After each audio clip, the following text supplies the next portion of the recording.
at the historic oval, as we have 67 drivers drawn in for today's racing action. Of course, racing today sets the field for tomorrow. Let's check in for the first time to kind of set the mood here with Drake York. Thank you so much, Brian. Always a pleasure to be joining you from the world's greatest race course, the Indianapolis Motor Speedway, for the 2025 BC39, presented by our friends at Avante Windows and Doors. This 116-year-old facility, again, continues to welcome the best drivers in the world, no matter if it's sports cars, IndyCar, NASCAR, and now the NOS Energy Drink USAC National Midget Championship here once again for this year's running of the BC39. Hello, race fans. Once again, my name is Drake York, joining you from not only the world's greatest race course, but my personal favorite place on earth, the Indianapolis Motor Speedway. Everywhere you look here, just somewhere is oozing with history. I think of the year where Little Al spun in turn number 3, right over where we are here in the dirt track, just stuff like that. There is history everywhere here at this great race course, and we've made our fair share of history here with the NOS Energy Drink USAC National Midget Championship here at the dirt track at the Indianapolis Motor Speedway, and we are so excited to write another chapter here in this great race place's history. Without further ado, let's take a look at our season-long NOS Energy Drink USAC National Midget Championship points headed into the BC39 here at the dirt track at the Indianapolis Motor Speedway. Justin Grant continues to lead the point standings with 578 points. Cale Drake laying back in the weeds. He is 21 points behind. It's worth noting after the finale of Indiana Midweek, he was able to close in on Grant's lead by 13 points. Last year's winner of this event, Cannon McIntosh, currently third in the points. He's 59 behind, so a bit of a two-horse race currently in the season-long points at the front of the field. Jacob Denny is 463 behind. Kevin Thomas Jr. bumps his way into 5th after Indiana Midweek, while Logan Stevie falls to 6th. Drake Edwards with the big gain after Indiana Midweek. He is +2 after the finale at Kokomo. Steven Snyder Jr. and Gavin Miller fall to 8th and 9th, and Gunnar Setzer currently rounding out the top 10. Well, something we always love to do here at the USAC on FloRacing broadcast is our Dirt Draft Driver v Driver matchup. And remember, if you have the Dirt Draft app, you could play against our USAC drivers tonight. Just make sure you lock in your lineup before the first heat race of the evening here at the dirt track at the Indianapolis Motor Speedway. And we got a USAC driver against the high roller. Justin Peck will go up against Steven Snyder Jr. in our Dirt Draft Driver v Driver matchup. Justin Peck on the left-hand side of the screen, he is at USAC Driver 1 in the post-race lobby. And once again, if you play in the public lobby, you will play against the USAC drivers, and it's always fun to see how you did against the USAC drivers. Justin Peck has chosen Logan Stevie, Kevin Thomas Jr., Kyle Jones, himself, and Briggs Danner. Steven Snyder Jr., our most recent winner with the Dirt Draft Driver v Driver matchup on the NOS Energy Drink USAC National Midget Championship side of things. He is at USAC Driver 2. He has chosen Chase McDermott, Steven Snyder Jr., Thomas Meserol, Jonathan Beeson, and Jacob Boxall. Let's take a look at a run of show tonight for the NOS Energy Drink USAC National Midget Championship on the first of 2 nights here at the world's greatest race place here, the world's greatest race course, Indianapolis Motor Speedway. Back in the pit area a little bit ago, engine heat taking place, but before that happened, we had the drivers meeting and the draft process, which we'll talk about in depth here a little bit more. Basically, what you need to know, the drivers chose their starting spots for these upcoming heat races.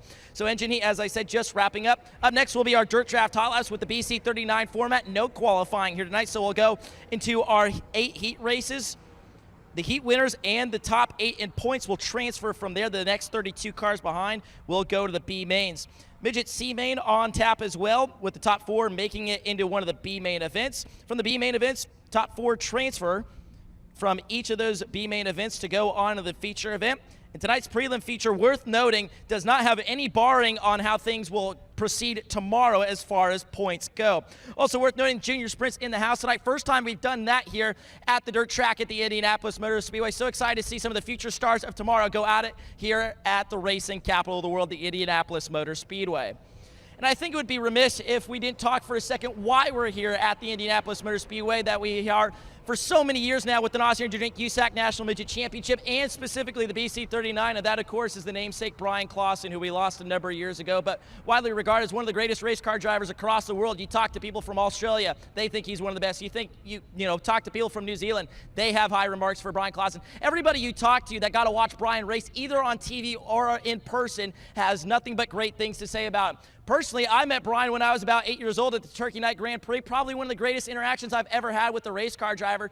And Brian Clauson was the standard and continues to be the standard. Of course, the USAC National Midget Champion, along with the USAC National Sprint Car Champion in his day, and mostly known also for his endeavors in the Indianapolis 500-mile race. He made 3 starts in the 500 in 2016 during the 100th running of the Indianapolis 500. He actually led lap 102, so that's always a really cool Brian Clauson fact here at the Indianapolis Motor Speedway. And of course here, what really ties Brian in with the dirt track here, back in 2016, it really wasn't a dirt track yet, but more or less a bit of a flat area of dirt where they piled here at the Indianapolis Motor Speedway for a retirement gift for Tony Stewart. Brian Clauson was one of the drivers on hand that day and got to rip some laps here at the Indianapolis Motor Speedway. And I think if Tim Clauson was standing right here, right now with me, I think he'd back me up. And one of the coolest things that Brian Clauson has ever got to do, turn some laps here at the Indianapolis Motor Speedway. Unfortunately, Brian didn't get the chance to race here. As I said, we lost him back in 2016. And his legacy only continues on, not only as a race car driver, but for his decision to save so many lives as an organ donor. That's a great message that's been going on through the years. And I've met so many race fans over the years that tell me they are an organ donor because of the late, great Brian Clauson. Always important to remember why we're here at the Indianapolis Motor Speedway. I want to thank everybody for making this possible. Of course, Roger Penske here for being our host, and Doug Bowles. Always great to have Doug a part of the BC39. And he says in the drivers meeting every year, it's probably my favorite part of any drivers meeting I go to anywhere in the world all season long. He says this is his second favorite day of the year behind the Indianapolis 500-mile race, which I think is pretty cool that Doug Bowles not only has us out here each and every single year, but also thinks it's right up there with the Indianapolis 500.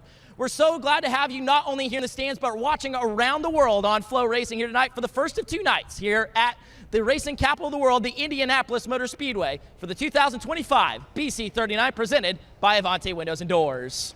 Thank you very much, Drake. Joining me up here in, well, we're not in the booth, we're in the lift. That is Dr. Patrick Sullivan. And Dr. Sullivan, this race and everything that it has become from what it started as to now being regarded as definitely one of the crown jewels of midget racing. And great to see such a stout field of drivers and such a new crop of drivers this year. It's almost easier to say who has been here versus who hasn't been here. Yeah, let's take that in 2 parts, Brian. First of all, you're absolutely correct. If you would have asked 20, 25 years ago the crown jewels of midget racing, it would have included the HUD 100, the night before the 500 Classic, etc. Those are gone. Certainly now the Chili Bowl, with its long history, is one of those events. No doubt about that. The Turkey Knock Grand Prix is the granddaddy of them all. This has now reached that stature. It was striking to me going through my preparation in the list how much of a turnover we've had. And as you would know, so many of the drivers we have here today, they came through Port City. They came through the micro tracks of California. They came through US 24 and Logansport and Miami County Speedway up in Peru. So many have come up through the micros, the 600s, and we have a youthful field here today and so many rookies, as you indicate. You know, it's interesting, just the course that midget racing has taken over the last 15 years. You talk about that youthful glow, and part of that is what ultimately led to the age change at the Chili Bowl Nationals, where your best midget drivers were 15 years old. So ultimately, it was finally worked out to where we could allow drivers under the age of 16 to compete. And even now in USAC, you've seen that over the years, where you have these younger drivers able to come in and compete and really get the laps and get themselves known early on. Like any youth sport, and I've used this example a million times, my son, who had a really great hockey career, he started playing hockey at 4. And he moved up the ranks. And the same is true here. So many start at 4, 5, and 6. You see so many of them. You've seen so many of them over the course of your career. That's why when you look at the rosters of the Tulsa Shootout, for example, that precedes the Chili Bowl Nationals, well, guess what? You start seeing some names there, and a few years later, you start seeing them on this stage. Midgets have also started racing on some smaller racetracks than normally the case. So they're not out of their depth at all when they go to a place like this, and that's going to make it fun. You bring up the Tulsa Shootout, and that brings up a good point. One of the drivers actually pitted just over my right shoulder, who is the only woman to ever win a USAC National Circle Track event, Kaylee Bryson. The first time I ever called her in a race, she was in restricted racing at the Tulsa Shootout. Same for Cannon McIntosh, and a lot of these drivers now that I get to call today, I've called their whole career. So either that makes me old, or it really means that we've got a great crop of drivers working up through the ranks. Well, let's take Kaylee. Kaylee started running in karts and ultimately was winning so much her grandparents determined that she was probably getting bored. Well, they took her over to Port City, and all of a sudden the competition level increased, and she rose right along with that and took every step. Sometimes you start thinking about, my gosh, these, your parents begin you in something like quarter midgets, 0.25 midgets, as we call it in USAC, and suddenly you're Kaylee Bryson and you're rocking around Belleville, for example, and winning a USAC national race, and you think, how did it go to that? How did it go to these breakneck speeds? Well, she passed every hurdle, and every hurdle she succeeded, and the speeds got a little bit easier to handle and deal with, and ultimately that's why you race on a national stage. Into that regard, too, kind of staying on the point of Kayla Bryson, where now she is running in Trans Am Super GT, in fact, coming off of a win here in the last couple weeks. It's been amazing, and she has taken on every possible challenge. In fact, I think it's a really good lesson for some parents in terms of their careers. Many may think to themselves, hey, listen, if I'm going to get my child's going to make it to here or to NASCAR or whatever, I've got to get them quickly on the pavement and get that pavement experience. I remember Bob East when he was bringing his son up, and he said, I think it's important to race in every sort of situation and condition, different track lengths, surfaces, etc., so they begin to really develop a feel for a race car and develop their race craft. Kaylee Bryson will tell you her favorite race car is the race car that she's in on that day, and that's the attitude that's made her so successful. That's a great sound when you're at Papa Midgets.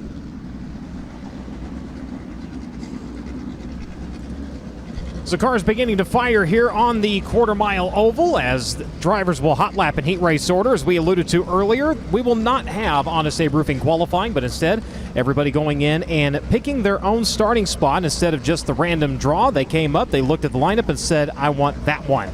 Passing points utilized, if you're wondering, the passing point scale is the same heat race passing point scale utilized at the Chili Bowl Nationals, the Tulsa Shootout, the American Sprint Car Series, and so on. That is the passing point scale we will utilize during these heat races. Hot lap session number 1 means dirt draft hot laps just about ready to get underway.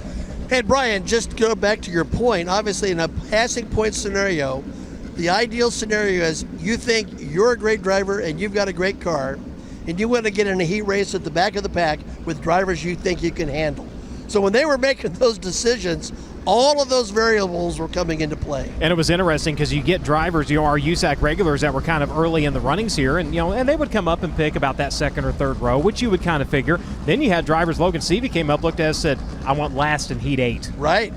And that may work.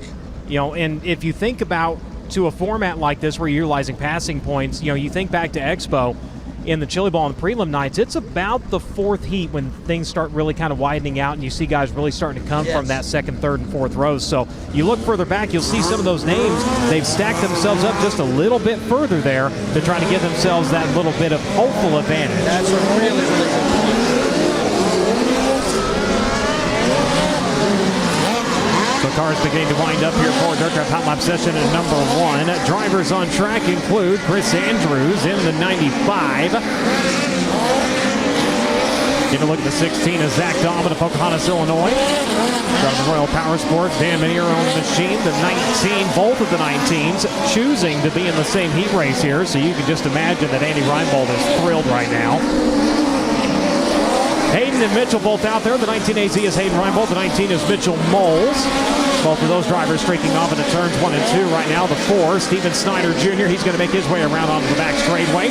The 60 of Dusty Young in Benton, Arkansas. He's also in action here tonight. Makes his way onto the back straightaway.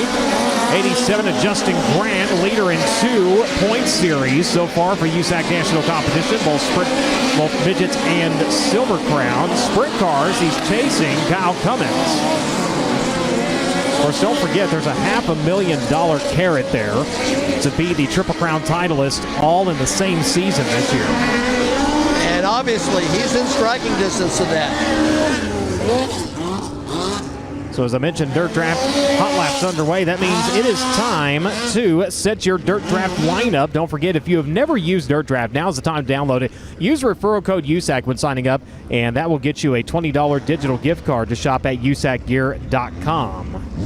Hey, Brian, back to our other point when we were talking about the drivers or where they come from, etc. And you follow midget racing, and you know what midget racers are and some of the bigger names. But you take a guy like Chris Andrews. He is an absolute legend in what he has done over the course of his years in micros, etc. He comes here. He's got plenty of experience at this level. And it's interesting, he's not racing near as much as he used to in the past. He might race a dozen times a year. In fact, I think the last time he was talking about at the drivers' meeting, last time he was in a midget, it was Chili Bowl. And unfortunately ended up with them getting upside down. They actually had to take the car and get it fixed. It bent the halo a little bit. And it was one of those to look at it and go, Yeah, maybe, but let's not take that chance. Right.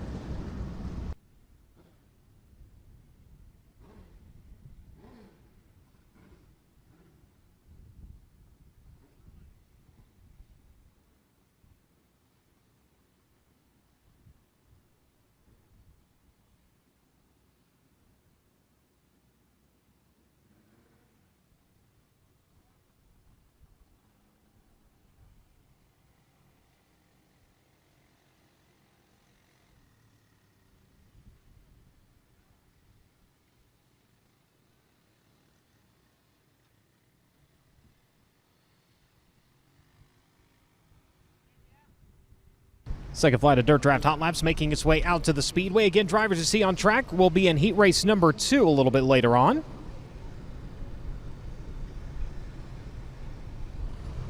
Chris Barry from a great racing family, also out in this group.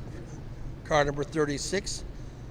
PJ Gargiulo, who was the ARDC Rookie of the Year, I think, in 2006 in Westchester, Pennsylvania. Longtime East Coast midget racer. Devin Dobie, Wapakoneta, Ohio, the number 23. And you've also got Cale Drake out there at Collinsville, Oklahoma, the 97K. Billy Weiss, that was a driver change on the number 2 here over the last couple of days. In fact, really in the last 24 hours. Billy Weiss at Noblesville, Indiana, stepping behind the wheel of the number 2 machine. Austin Wood at a Germantown, Tennessee. I had to be very careful because there was an Austin Wood that races out of California as well. That's right. To make sure we had the right one here. One of the high rollers, Justin Peck at Monrovia, Indiana, behind the wheel of one of those Avante Windows and Doors entries here this week in the number 3P, making his way over through turns 3 and 4. And Zach Weigel picked up a victory in the USAC National Ranks last year at Angel Park Speedway. Also has won an Atomic and Midwest Thunder competition. Interesting little tie with the 2 of Billy Weiss and Noblesville, Brian. He once signed a development contract with Penske Racing. How long ago was that? It was a while. Came through the Speedrome and the K-Car ranks and had success at the regional level. And recently we've seen him in USAC Silver Crown and in pavement sprint cars. Very talented guy. So drivers beginning to wind up here for Dirt Draft Hot Lap session number 2. Again, this cars will represent heat race number 2 a little bit later on.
Checker flag coming out on Dirt Draft Hot Lap session number 2. Why choose AMSOIL lubricants? Well, 3 reasons: power, performance, and protection. They design specialized lubricants engineered for what you drive and how you drive. Visit AMSOIL.com to learn more. Hey, race fans, it's time to get after it. Grab a NOS Energy drink today. Follow them on social media, NOS Energy Drink. Thank you, race fans, for your support of grassroots racing and the United States Auto Club. Make sure to stop by down in the concourse and find yourself a complimentary can of NOS. Throughout the 2025 season, you can be part of the action with a chance to win with Play USAC, offering you, the fans, ways to put money on your favorite drivers with top sports books and daily fantasy providers offering odds and exclusive sign-up offers for USAC racing fans. There's never been a better time to give it a try. Visit nxtbets.com/playusac for more information or scan the code on the broadcast to see what's available in your state. Void where prohibited. Must be 21 years or older to participate. Play responsibly. Fight back against addiction at 1-800-GAMBLER. Quick reminder, the odds that you will see are provided to the United States Auto Club by nxtbets.com. They put Cannon McIntosh, the defending champion of this event, as the odds-on favorite at plus 328. Jacob Dean a little bit further back at a plus 505. Quite the enchanting odd there. Kevin Thomas Jr. at a 1259. A little bit further back, Chase McDermott, who really had a wild showing here 1 year ago. A little bit of the long shot odd at 2757. So again, when our drivers win, you win when you play with nxtbets.com/playusac. Also, a reminder, if you have your scanner, well, if you forgot it today, make sure to bring it tomorrow, because with Racing Electronics, you can hear all of the broadcast audio live in the grandstands at frequency 454.5000. With over 30 years of experience, they serve every major form of auto racing. Learn more at racingelectronics.com or call them at 1-800-272-7111. Cookout presents always fresh, never frozen burgers, barbecue, hot dogs, all cooked fresh every day. And get this, over 40 different flavors of shakes, all prepared fresh and made by hand every day. It's all yours. Find a Cookout location near you. Visit cookout.com. Next group of cars out to the Speedway as we continue on here through Dirt Draft Hot Laps. And a reminder, if you're just joining us in the grandstands or on the broadcast, Hot Laps are in heat race order. There will be no Honest Abe Roofing qualifying.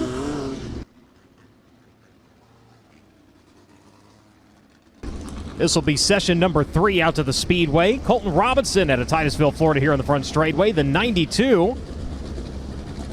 The KO Motorsports entry. Driving for Gravy, Mike Hess.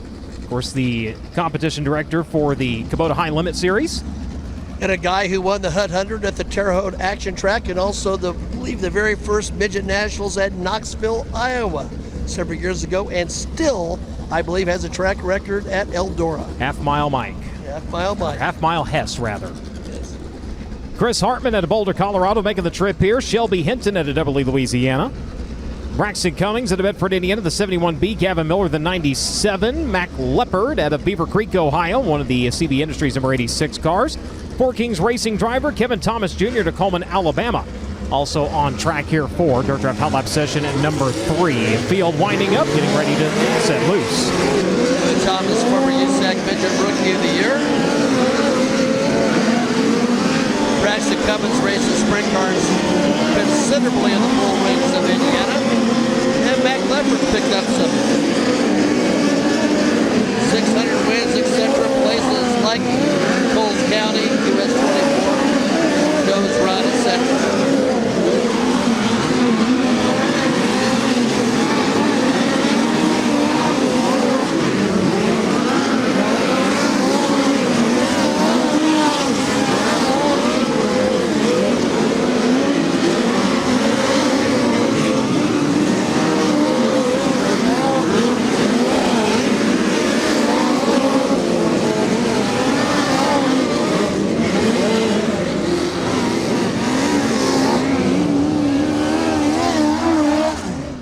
KTJ pretty quick, Brian. Not too bad, 12.492 seconds right now. Puts him atop of the boards here. Gavin Miller, second quick. Cale Drake, Mac Leopard, and Chris Bowie, the Indianapolis driver, at a 12.910. A little over 0.4 of a second separating your 5 quickest drivers on track thus far. Shelby Hinton has been at the Chili Bowl the last couple of years, racing for Terry Klatt with his longtime associate Bob East. Cale Drake's right there in terms of the championship, and he's got hot lately. Picked up a couple of wins in succession. Kind of got into this, reluctantly is not the right word, but he wasn't forever planning on racing at this level. But it's happened, and he's made the best of it.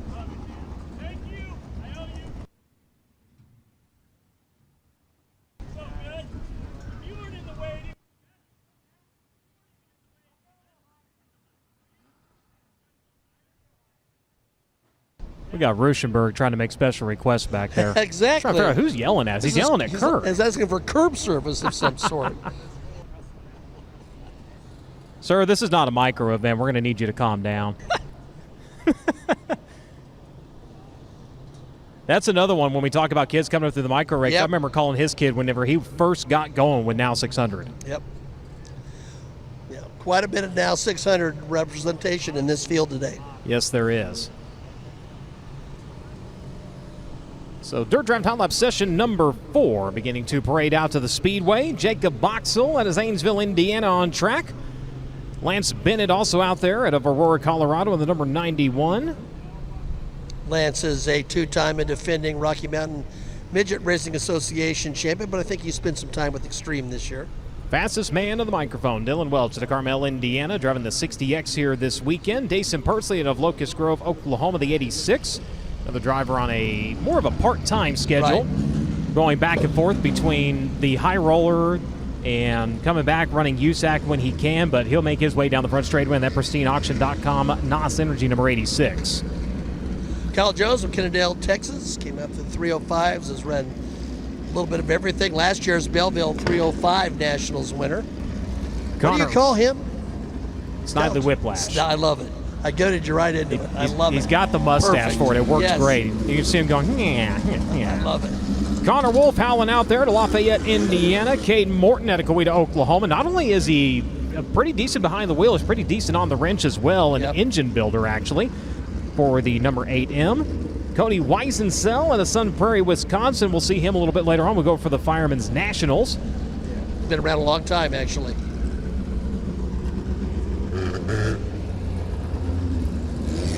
Kyle Jones still looking for a win here in the 2025 season, both in race savers, midgets, and a fraud here as they get up to speed for Dirt Draft Hot Lap session number 4.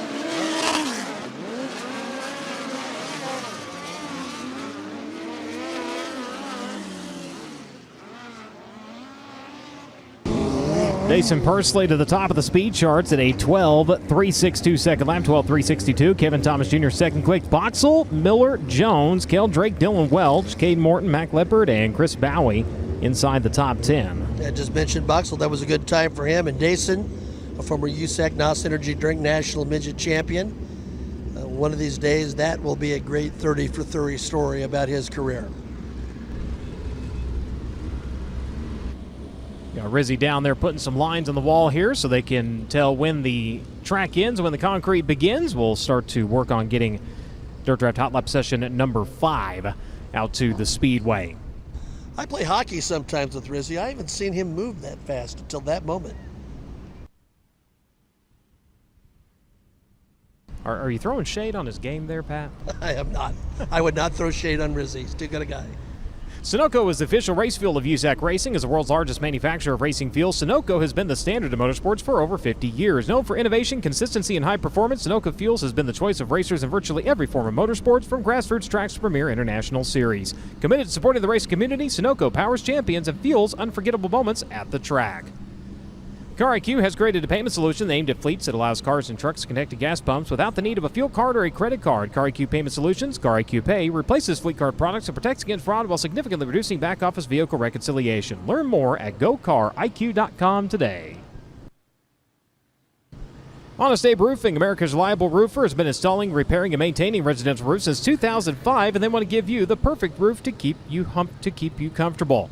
Honest Abe provides the fastest service in the roofing industry, and normally they're supporting the fastest driver in qualifications. But make sure and get a free inspection done on your home. Visit honestaberoofing.com to schedule that free inspection. Of course, all the cars you'll see out here today utilizing Hoosier Racing Tires, their mission to be the dominant customer-driven provider of racing tires to teams domestically and internationally. Their existence and continued success are dependent upon how well they meet their responsibilities to serve their customers by providing safe quality products to amateur and professional motorsports teams. For more information on the tires designed for champions, go online to HoosierTire.com. Yeah, we had a great salute to Irish Saunders at Indianapolis Raceway Park on last Thursday, and well-deserved after, I think, maybe maybe 46 years in the business, Irish. Helped so many drivers. Up at the Lakeland, Indiana location. He was the first Hoosier employee I ever met. Is that right? When I started with the American Sprint Car Series, he was the first one I ever met was Irish. Yeah, great guy. Has done a lot for race drivers, racetracks, and events behind the scenes that no one knows about. It was him, and then about 10 steps behind him was Paul. There you go. Gunner sets her out to the speedway. The Midwest 2 Mills number 43 here in the front straightaway. The 17, Corbin Hayslett out of Troy, Ohio. The 45, one of the event rookies here, driver out of Burke Burnett, Texas. He's been kind of back forth between there in Colorado over the years. That is Bradley Cox. The Mobile 1 number 71K, Cannon McIntosh at a big speed. The 11, Lane Goodman out of Broken Arrow, Oklahoma.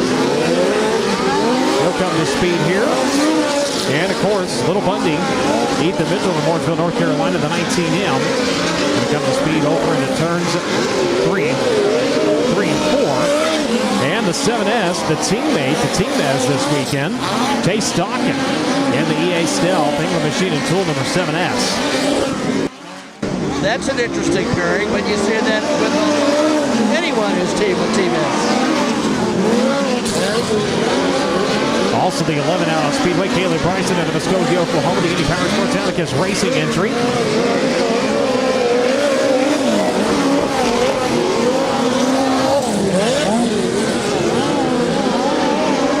Kaylee had a bit of a wheel stand there as she went by, so lifting those wheels off the ground right there.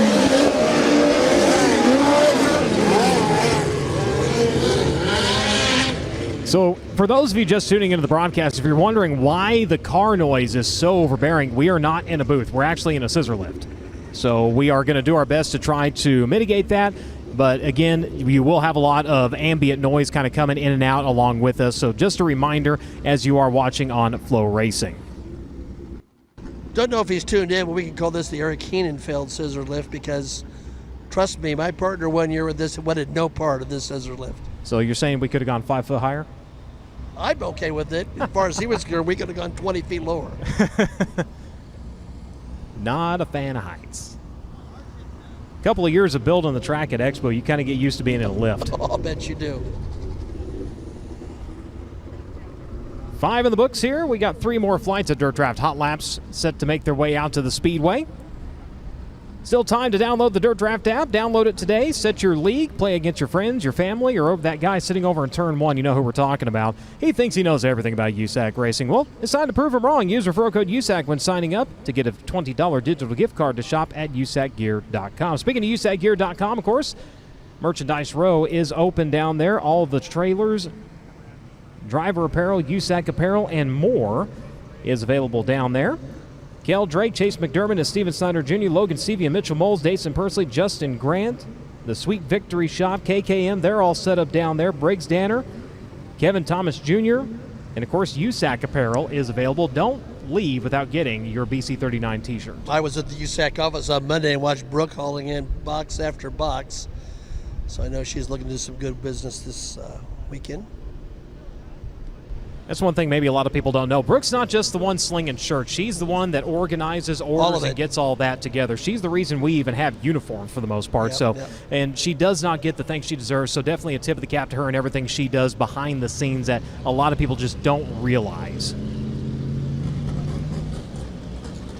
So cars beginning to fire here for Dirt Draft Hot Lap session number 6.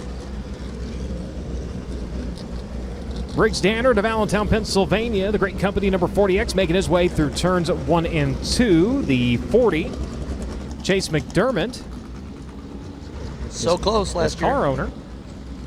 He's on track. The 3G, Cal Cummins.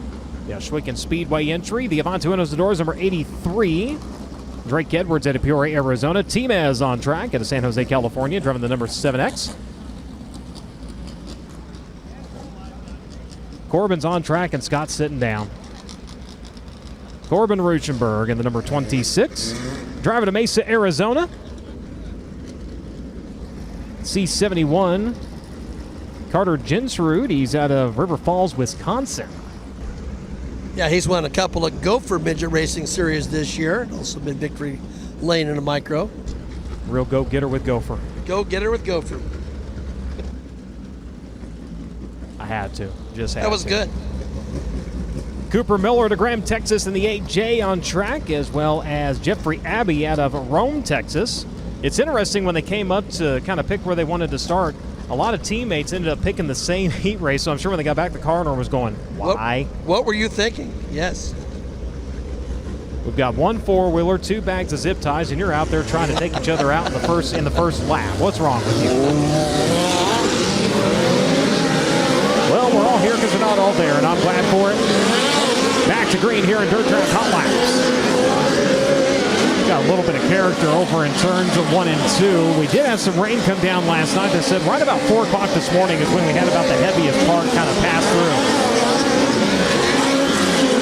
Got Reese O'Connor up from Kokomo Speedway down here working the track, so definitely if there's anything that needs to be done to it, he will be Johnny on the spot to take care of that.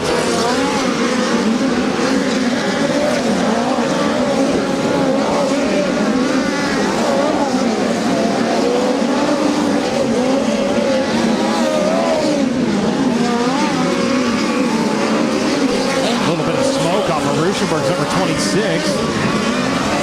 Made his way off into turns 1 and 2. And again, found that little bit of rut there over in turns 3 and 4. Got the car just a tick upset. Dason Persley continues to be your quickest driver here in Dirt Track Hot Laps with a 12:362.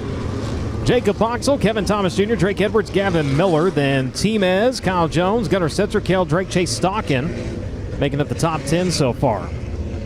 Yeah, Timez has been so close to victory at this event, what that would mean to him.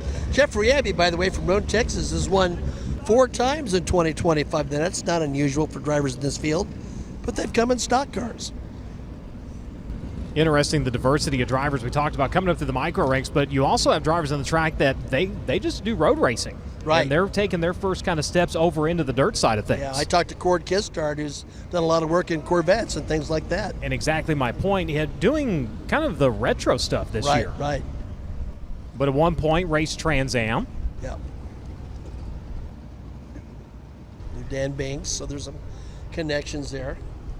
Indy Metal Finishing is the official sponsor of the USAC work area. Indy Metal Finishing is a family-owned and operated business with 30 years of experience in the industry. Their mission, to support their customers with an exceptional level of quality and service. Conveniently located only minutes from downtown Indianapolis, Indy Metal Finishing offers Type 2 and Type 3 anodizing chemical conversions, passivation, and electroless nickel services to motorsports, medical, military, aerospace, and manufacturing industries. Indy Metal Finishing is ISO certified and holds an FFL license. Visit them online at indymetalfinishing.com. Saw some folks taking a look at the turn over there in turn 4 that you mentioned, and at least one time I looked over and saw Katie Bryson really sort of pull her wheels off the ground as she came off of 4. Now it's spectacular to us, but that's not going to help her performance. It looks like we're going to intentionally try to run in a little spot there. So don't forget, following tonight's races, it's been posted to USACRacing.com. It's been posted out to our social media channels as well. We have the track invasion. What they're going to do, once we get done with the feature event, nobody's pulling off. They're all stopping on the racetrack. They'll be able to, as the fans, you'll be able to come down on the racetrack and actually go around to each car, meet the drivers. Be careful when you walk up to those cars, though. Remember, they were just on track for 30 laps. They're going to be a little bit hot, so don't burn yourself on the head or anything else. But it's a great chance to come down and meet the drivers. There'll be an autograph session tomorrow, I believe 4 o'clock down there. It'll be right there around all the T-shirt trailers as well, so it's a great opportunity to go buy your T-shirt and have the driver sign it right there. It is a great deal, Brian, because one of the things that's happened in recent years, there's been a lot of pressure, particularly at the local racetrack level and really everywhere, to have your premier division be the first one who races if you have a multi-division format. Well, guess what? Then they go in, they load up, and they leave. Yeah. And the fans want to meet those, and this is the best person-to-person marketing we have going. It's really cool, and they even told them at the drivers meeting, Chris Kern said, hey, look, if you were in the semi, if you're in the seat, come out there. Have your fire suit on, but come out there. These fans, they only see you with the helmet on. Let's let them see who you really are. Yeah. And even the way the cars are nowadays, in the old days when there was more visibility of the cockpit, you could identify a driver just by their driving style. In the old days, you could throw a Dalmatian dog between the driver and the steering wheel. Yeah, there you go. I had that conversation with Gary Wright. It's been several years ago at the Devil's Bowl Speedway looking at the cars, and I said it's amazing how much more room there was in the cockpit in those days. you know, and everything has changed. But I said the problem is the overall design of the car hasn't changed, but they've gotten twice as fast and half the weight. Right. Yeah, very different. Round 7 for Dirt Draft Hot Laps out to the Speedway. Jacob Denny in the 67 out on track. So is Cale Coons. Of course, Cale coming off of his first career 410 non-wing score up at Honest Abe Roofing Lincoln Park Speedway. Rylan Gray out of Greenfield, Indiana, the 81G. Another young driver who had a really good 2024. Cole Parker out of Coal City, Indiana. Cord Kissart, the 21K. We were just talking about him out of Hershey, Pennsylvania. Trevor Klein in the 55, and this late model guy, Ricky Fulton Jr. out of Chandler, Arizona. Fantastic micro driver, does even better in late models. Not too shabby in a midget either.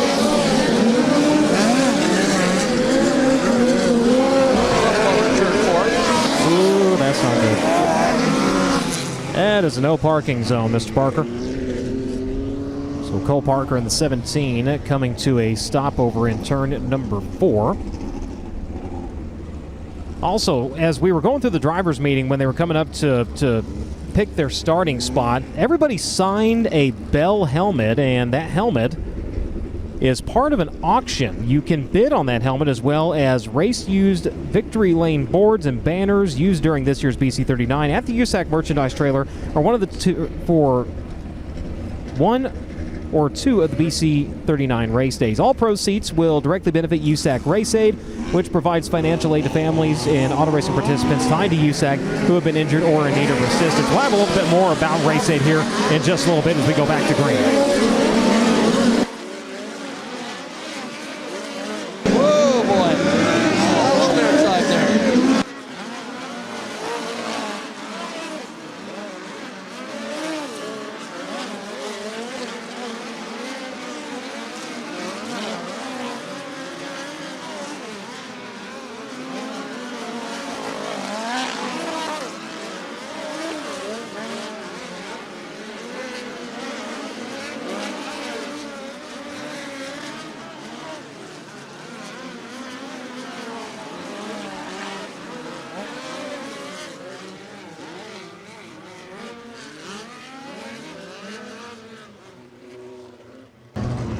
That was Rylan Gregg, a little airtime there as he came through 4. Chris Shield also in that group. He's a 2-time Rocky Mountain Midget Racing Association champion. So the car is going to file down to the infield. They will egress over there at the exit to number 4. Next group going to make their way on in just a little bit. It'll be the final flight of Dirt Draft Hot Laps.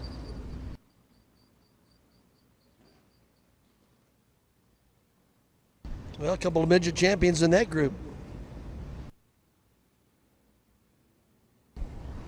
So here on the FloRacing broadcast, the crew down at Studio 56 saying they have the replay, and ooh, yeah, talk about Rylan Gray getting that little bit of airtime. Very lucky when he set it back down. Normally when we see that, it's kind of like a clock spring unwinding, and we really see him take a ride there, but very fortunate, but jarring as you see his chin basically come down and bounce off of his chest. He's a young guy. If he was my age, that would be 2 fillings and a trip to the dentist. Could be a trip to the chiropractor. Yeah, there's that. No matter how old you are. Why does my back hurt? Well, how much do you really want to know? So we'll have junior sprint hot laps and qualifying coming up here after this.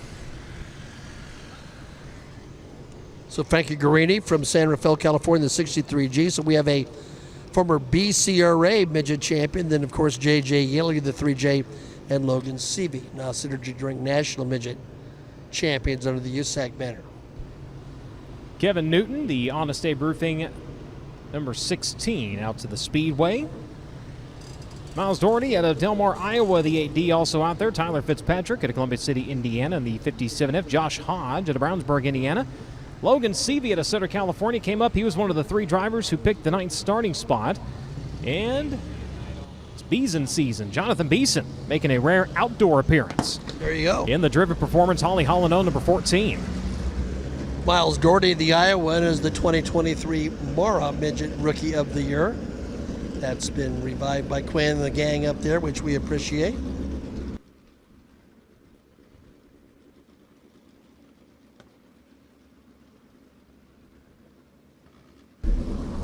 Looking at our junior sprint lineup, looks like 18 drivers officially drawing in. There are 3 groups of their hot laps in qualifying.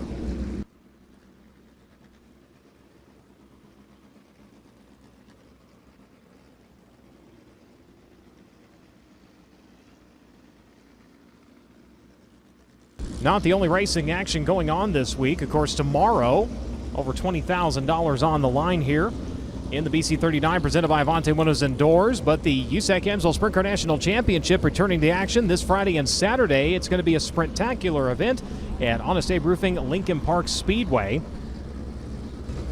And you know, by the way, Brian, you mentioned Cale Coons. He didn't just win. That was a spectacular win for Cale Coons. He had a great battle with young Harley Burns, whose own father has been a track champion. Harley's been a Bloomington Speedway track champion. Came down to restart, and I was impressed with how Cale Coons moved around, made some adjustments. I was equally improved how he and Harley ran wheel to wheel and never took each other out. But I don't know if I've ever seen as much emotion out of Jerry Coons Jr. as I did on Saturday night at Lincoln Park, and well deserved. He and Amy done a great job with Cale.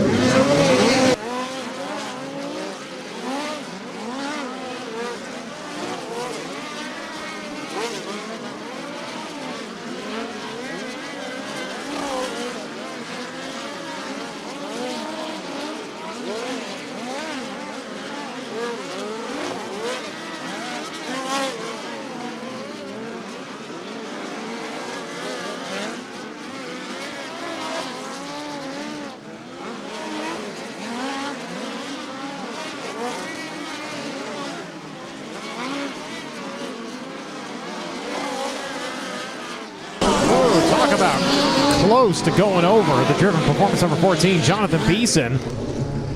Catching right as he went skyward, landed hard on the left side tires and comes to a stop over at the exit of turn number 2. Throws me for a loop for a second, having the grandstands over there. I keep trying to change the turns around, but nope, flag stands in front of us. Right. Jonathan's record of the Chili Bowl, as you well know, Brian, is really spectacular. He's a great racer, just real world work, etc. has often got it his way, but he's got tons of talent. He's been at this game for well over 20 years. BA Lawn and Garden is what occupies all of his time, but of course now his son is racing. I mentioned the Mara Series, by the way, and I want to give a special shout out to Quinn and Amy on their 28th anniversary together. Many of you know Quinn's story, who was paralyzed in midget racing, didn't turn his back on the sport, and just worked very hard to make it better. And Amy, who was in that relationship, and guess what? She could have tucked tail and left. I asked her that one day. She goes, "That's not how it works, babe." And that's what makes her one of my all-time favorites. So Beeson able to refire. We were able to look at a little bit there on the replay there on FloRacing, and again, taking a pretty solid hit down to the bottom frame rails there over in turn number 2. Back of the way here in your final flight of third track hot laps. And it doesn't look like it's affected the car any. Beeson quickly getting it back underneath him here. Doesn't look like anybody's going to be faster than Jason Persley, though, here in dirt track hot laps. Checker flag's going to come out as we've got one stopped. Is that Logan? That is, I believe that's Fitzpatrick. Fitzpatrick. Yeah, Logan Seavey rolling onto the back straightaway. Then Indy Power Sports, Prime 47. Abacus Motorsports number 57, but Jason Persley, 12.362. Quickest here at Dirt Draft Hot Laps. Jacob Denny was second quick. Jacob Boxell, Kevin Thomas Jr., Drake Edwards, Gavin Miller, Thomas Meserol, Kyle Jones, Gunnar Setzer, Logan Seavey ended up running at the top 10, separated by 0.348 seconds.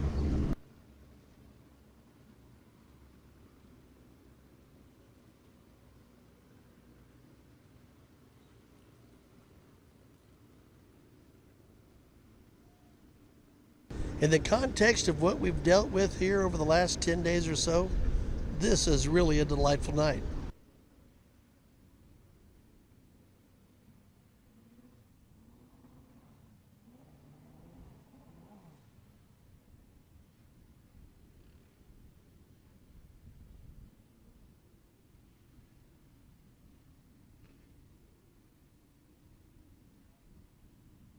So we'll have junior sprints coming out here in just a little bit. Looking down in the pits on the outside of turns 1 and 2, looks like piece of equipment moving around. Not sure if they're just getting it placed elsewhere or planning on bringing it out to the racing surface here. We'll find out in just a little bit. So again, 3 groups of junior sprints on hand. First time they will be able to grace the clay here. Group number 1 will include the 32C of Blake Crooms, Ashton Glazer in the 9C, Hudson Andrews in the 7, Owen Larson in the 83, Audrey Larson in the 8, and Brighton Bowie in the 65. All out to the Speedway.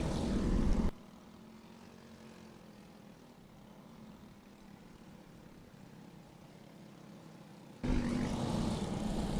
a lot of drivers, this isn't even the first round of starting their racing career. This is about the second or third. Isn't that amazing? For this, you've got quarter midgets and karts, and then finally getting to the junior sprints. From here, moving up into restricted, A-class, outlaw, wing, non-wing. Then you move up from there into the midgets. We see some drivers actually go from the micro straight into the sprint cars as well. That's right.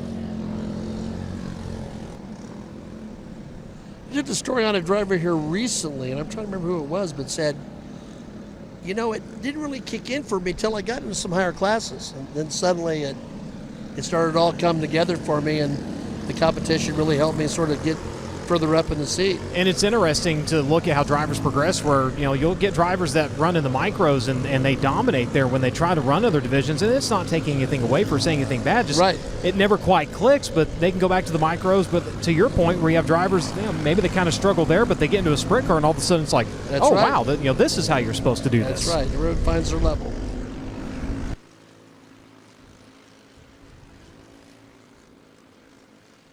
Somebody turn the air conditioning on. A little breezy. So again, a reminder for those of you on the broadcast, this is open air. We are not in a booth. We're in a scissor lift. So you are going to hear a lot of background noise. You're going to hear a lot of engine noise. So just a reminder to that. Again, we're trying to do our best to mitigate that as much as possible.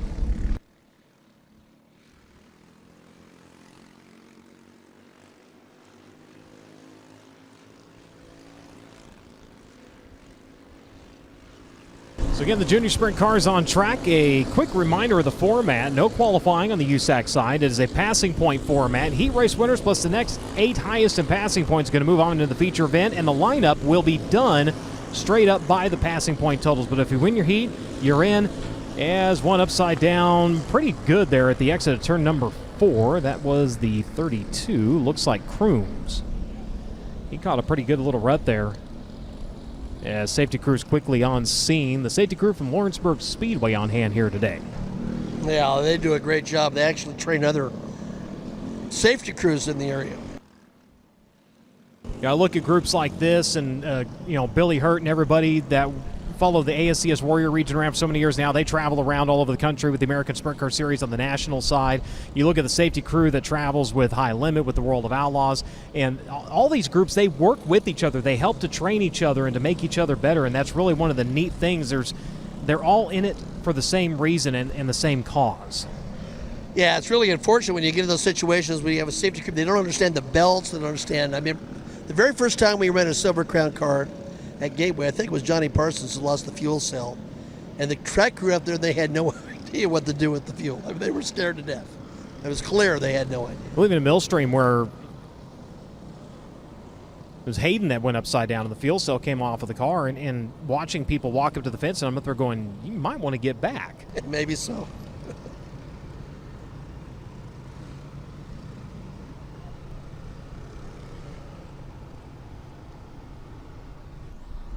Of course, again, if you haven't done so, make sure and stop by, grab your BC39 event t-shirt while your size, color, and design is still available. Whether you're running go-karts, micros, midgets, modified sprint cars, late model Silver Crown, or even a tractor, Rod & Supply has the assortment of rod ends, radius rods, and specialty products that will help you lead the field of performing to your maximum potential. Since 1989, Rod & Supply has provided superior products priced competitively with prompt and courteous service. Their promise is to continue to provide that same superior service with superior products that will help keep you at the front of the field. Remember, they don't just sell them, they race them. Visit rodandsupply.com for more information. You'll notice USAC officials and safety crew down around the racetrack utilizing K1 race gear. K1 race gear was born in 2003 with a philosophy of offering products to customers that they would be proud to use. At K1 race gear, they are racers and they understand the value of buying quality racing products at a reasonable price. To meet the needs of their customers, they strive to provide quality racing equipment including shoes, suits, driving gloves, helmets, and more to racers of all ages at a great value. Whether your son or daughter is just starting out in the sport or you have a lifelong passion for racing, they have the products for you. Visit them online at k1racegear.com. Second group of junior sprints out to the Speedway. Like Ty Schaefer out to the Speedway. Jax Whitmer. Breck Bowie. Ashlyn Whitmer in the 7R, the 15. Braylon Morris and Levi Ballard in the CB Industries number 87.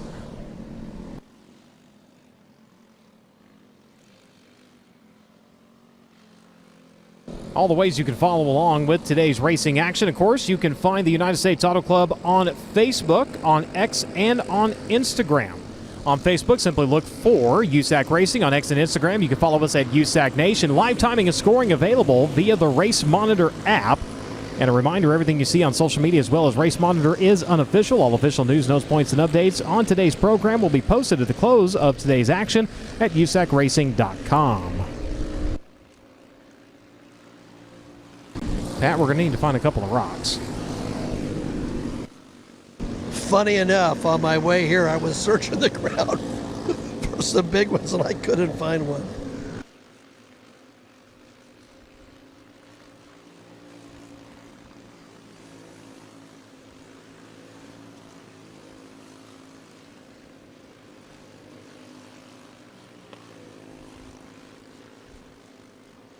Boy, how cool it is for these kids to be racing here.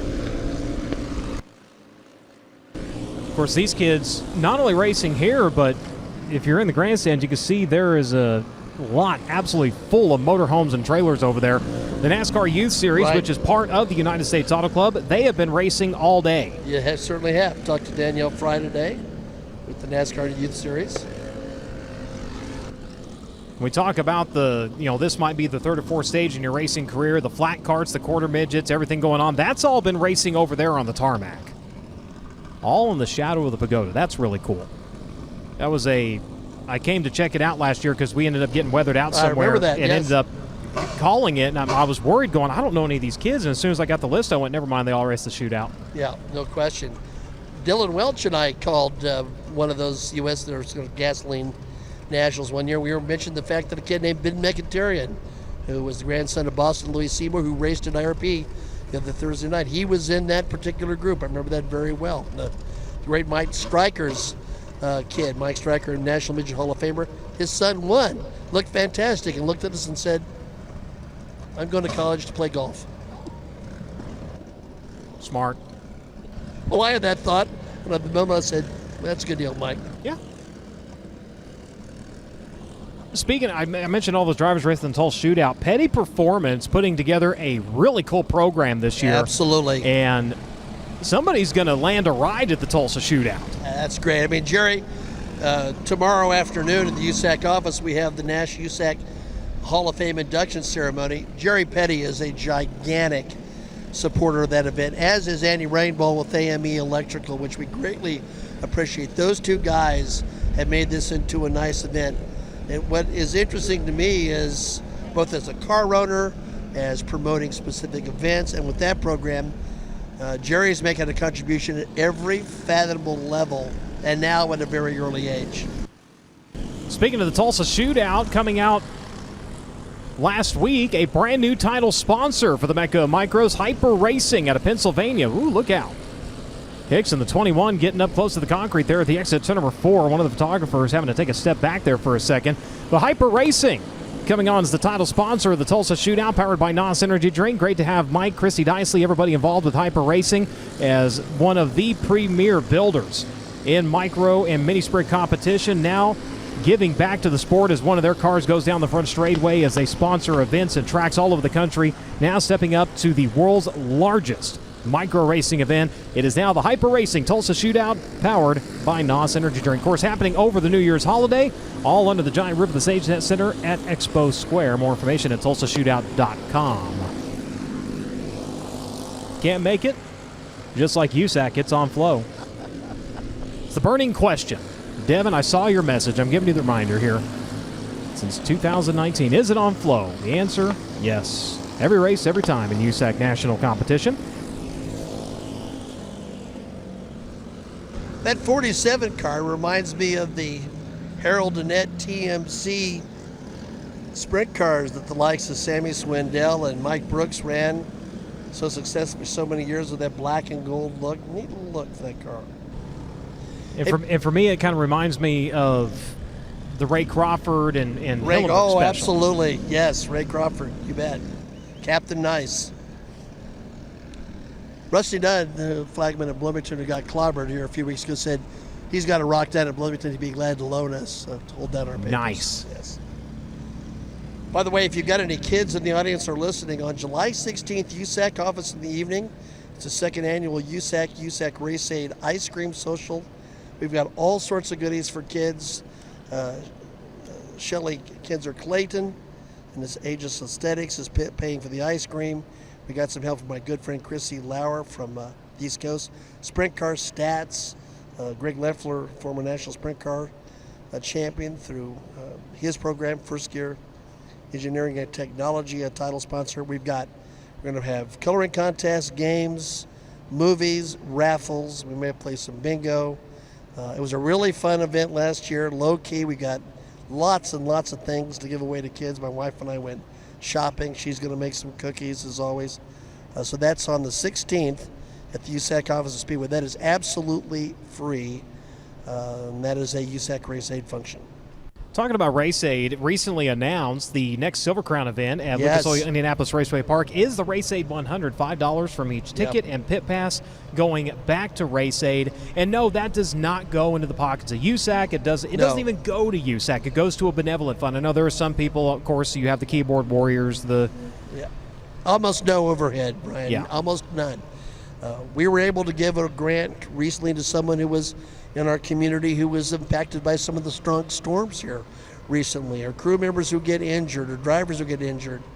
We've helped with rent assistance. This is our own benevolent fund, and I'm just telling you, Nikki Wilkie-Klepper devotes a part of her time to that. Many people know that I'm involved a lot in the events. I'm a volunteer, 100% volunteer, and happy to do it.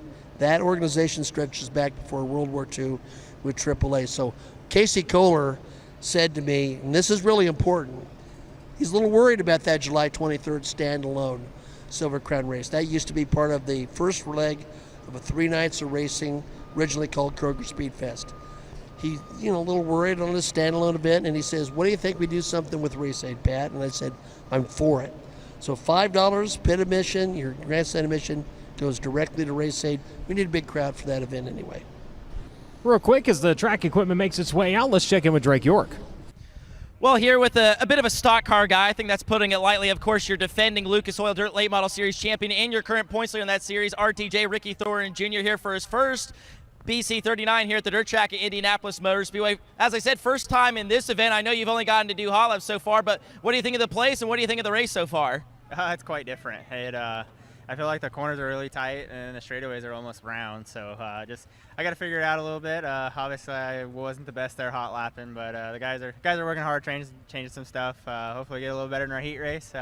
Heat race 7, so I feel like I got a little bit of time at least. Watch Mitchell and Hayden; they're their first heat race, so figure out what I can. Hopefully, we're really good.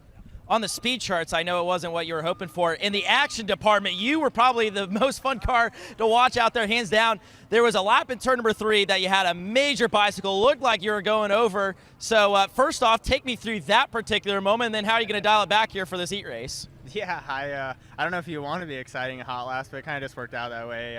We were just a little tight, and obviously with the way the curbs and stuff are here, you can't really be too tight. I got in turn 3, got a lip on the right front. I thought I was going over, so luckily enough we didn't tear up anything. But like I said, the guys are working hard, changing a bunch of stuff, just trying to free us up and just make sure we don't bike. And really, you got to be able to run as hard as you can around here. We start 5th, so hopefully we can pass some cars and end up at least making the feature and just see how we end up. This is really your second go outdoors with Midget, so I think to Fairbury last year here, where last-minute deal, you got to drive for Keith Kuhn's Curb, Agajanian Motorsports, which is its own separate wild story of how you got there. But like I said, mostly exclusively, you race midgets indoors. How much different is it to racing outdoors here, especially at the Indianapolis Motor Speedway? I feel like probably the biggest thing is the straightaways are just that much longer. I feel like the corners are probably about the same as Chili Bowl, and the straightaways are about twice, maybe 2.5 times bigger. So obviously going a little bit faster, and just trying to adapt and learn as quick as I can. Obviously, getting 3 laps isn't the best thing for a guy that don't do it a whole lot, but we're definitely not going to make any excuses, and just try to have a good night and not tear it up. You start 7th in the 7th qualifier on the evening track. Is going to be a lot different than it was in hot laps. But talking to a lot of drivers today with the draft, there's a lot of strategy there. So I assume the goal is to go for passing points. The racetrack going to probably open up for you to make some passes. What's going to be the key, you think, here with your little bit of midget experience? What's going to be the key to going forward and scoring those all-important passing points? I'd say the biggest thing is just get a good start. You can't get down turn 1 and stall it, run into you want to do something dumb on that end. Just get a good start. Hopefully you can pick off 1 or 2 through turn 1 and 2, and then after that just start racing.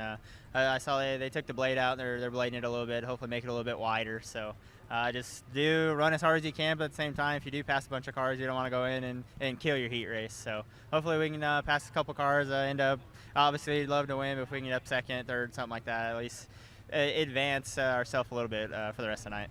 RTJ has pulled the fenders off once more here with the NOS Energy Drink USAC National Midget Championship. He starts 7th in qualifier, number 7 later here tonight at the dirt track at Indianapolis Motor Speedway. 2-time winner this season without the fenders in micro competition, goes along with 9 wins, the Lucas Oil Late Model Dirt Car Series, as well as dirt car late model wins down in Florida to start off the season. 13 overall wins for the BC39 rookie.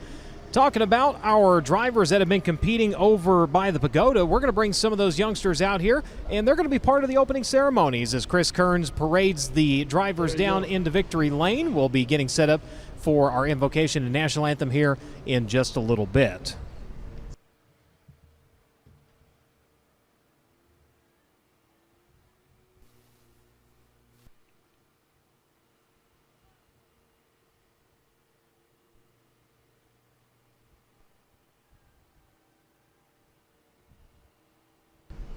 So a little bit of work continuing here on the racetrack. They did put the blade to it over in turns 3 and 4. They've got the skid steer going over in turns 1 and 2. They'll get the grader down into the infield. As soon as the kid's clear, they'll go ahead and get it off of the racing surface.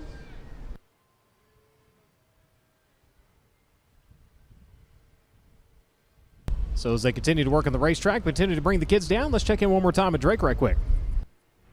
Well, down here with Corbin Hazlett, of course, mostly known for his endeavors in on-wing 410 sprint car racing. Tonight, he gets to check off 2 things on his bucket list. First, drive a midget and race here at the Indianapolis Motor Speedway, which I think is one of the cool parts of this race. We have guys like you come out here and check off a bucket list. So let's start off with the first thing. What was the experience of Dirt Draft Hot Laps for the first time being in a midget for you?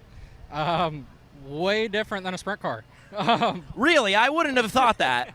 Yeah, they're a lot dartier, have a lot more torque. So yeah, you know, I got a lot to learn. I wish I had a little more than 3 laps before getting thrown to the wolves. But yeah, you know, I'm hoping the non-wing sprint car stuff, the experience helps me a little bit, and I can adapt fairly quickly. And you and I were having a good conversation earlier, too. Of course, being based out of where you guys are in Ohio, you don't get to come to the Indianapolis Motor Speedway often. I think you told me you came here to a cup race 1 year on the road course. But now you're not only here at the Indianapolis Motor Speedway, you're here racing at the Indianapolis Motor Speedway. I know you've gotten to go out on track a little bit, but has that began to sunk in a little bit, just knowing you're getting the chance to race here at the Speedway? A little bit. You know, after being in the car, the nerves have settled some, but they're not all the way gone.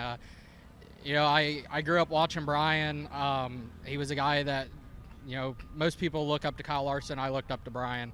So to just be here to run his race, to be in a midget, to be at IMS, you know, this is beyond cool. I don't know if it'll ever sink in. So yeah, you know, hopefully we run well and just have some fun with it. Fairly last-minute deal for you to come out to the Speedway to run the BC39 presented by Avante Windows and Doors. I believe it was maybe decided on Thursday. Take us through the process of finding out you were going to race here this week because, like I said, it was fairly last minute. Yeah, I was just I actually think I was watching Flo.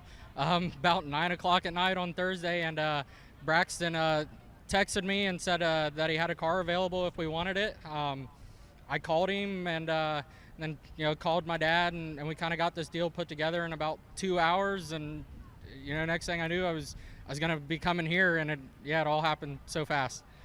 Well, good to see Corbin Hazlett here at the dirt track at the Indianapolis Motor Speedway for the BC39 in his Midget debut and IMS debut tonight, as we're getting closer and closer to opening ceremonies here at the BC39, presented by Avanti Windows and Doors.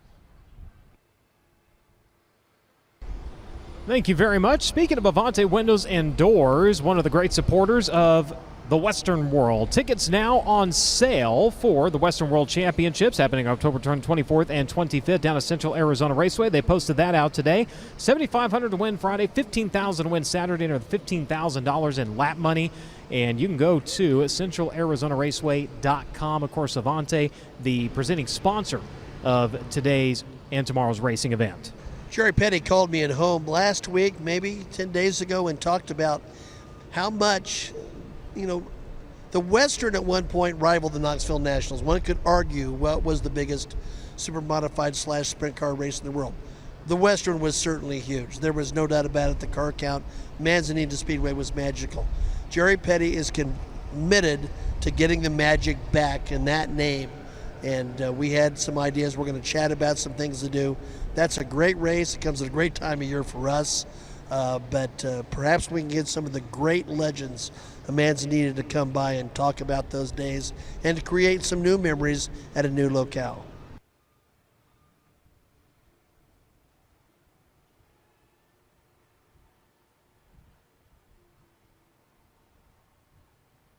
So they posted out today, tickets going on sale July 15th, excuse me. So again, tickets on sale July 15th. For more information, 520-704-0407.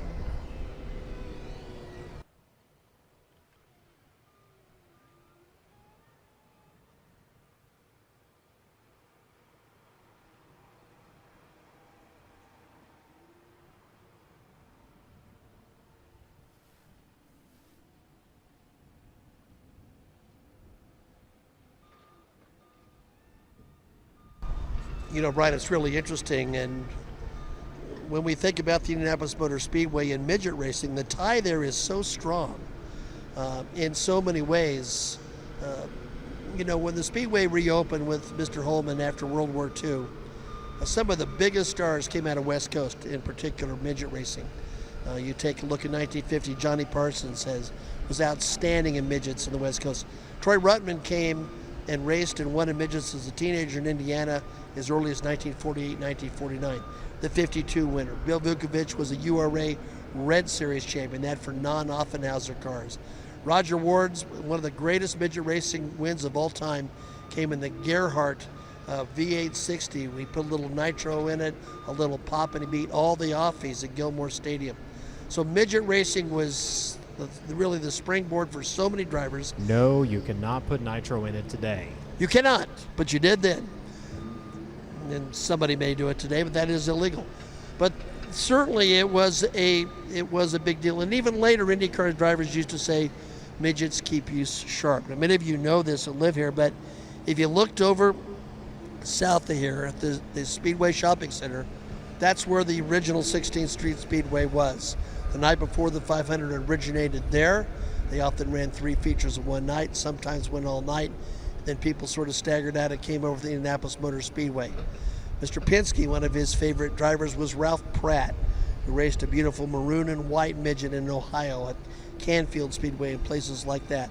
So the tie is deep, and the fact that Doug Bowles and all the staff here have kept that part of this alive is certainly commendable.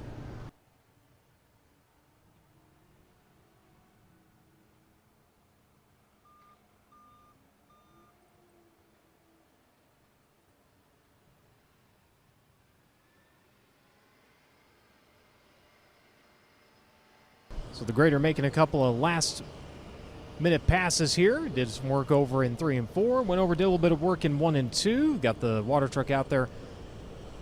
Not laying down any moisture, just simply packing the track in a little bit here. Talking about Central Arizona and the Western World coming there. Also an announcement coming out today. The Wild West Shootout going back to where it all began. Of course, that is in January if you're a late model fan. Of course, if you're a Midget fan, January, you know where you need to be. I've been there since day one. Of course, we're talking Tulsa, Oklahoma, the Chili Bowl Nationals, powered by NOS Energy Drink. Tickets, if you ordered them, they're getting those all processed. If you forgot to order, you might be in trouble. It was an artistic success, number one was, with Gene Jennison won the first night, and Rich Vogler winning number two. But it was the most unusual and the best indoor race I had ever seen at that point. And in terms of what it has become and the amazing number of midgets, the logistics of just setting that place up and making the pit area work. The fact is, Brian, it's a place where the racing is great, but it's also a place where you go to see your friends that you don't get to see much during the year from all parts of the country. It's a big reunion in that part. It's in the central part of the country in a unique building. It is just something special, and I can't wait for next year. January 12th to the 17th, all under the giant roof of the SageNet Center at Expo Square. For more information at chilibowl.com. Don't forget, if you don't have a reserve seat, that's fine. You can still go. The pit pass doubles as a general admission pass. That's seating on the back straightaway. So just because you don't have a seat reserved doesn't mean you don't have a spot to watch the races when it comes to the Chili Bowl. You know, I knew about this and have actually written about it, but we had a night with Johnny Rutherford for Race 8 at the USAC office. It was fantastic. Johnny brought some pictures he actually took himself as a kid. One was at the fairgrounds at Tulsa. One was an indoor race at the pavilion that is over there on the northwest corner. It is still there. They ran indoor races there long before the Chili Bowl.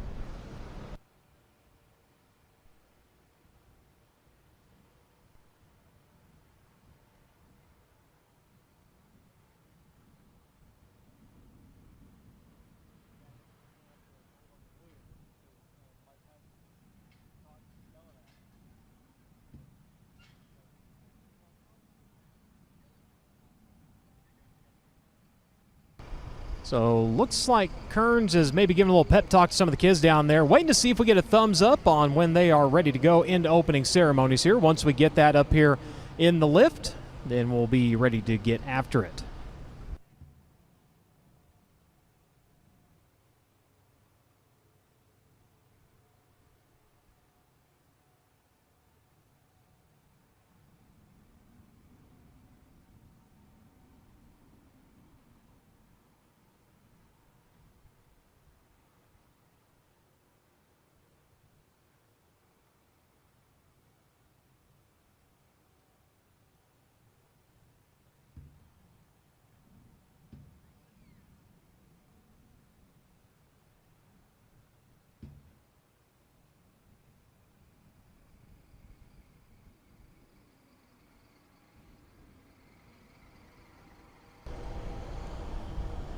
So waiting on track prep to wrap up here, and then once they sound the horn, start getting cars rounded up.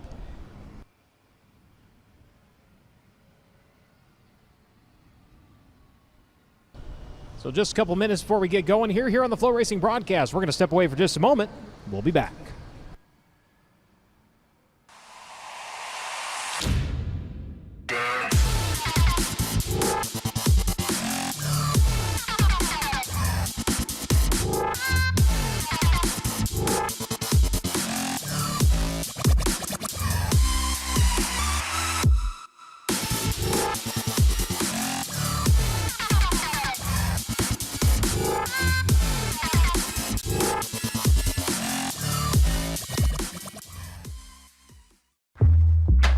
Whatever you drive, however you drive.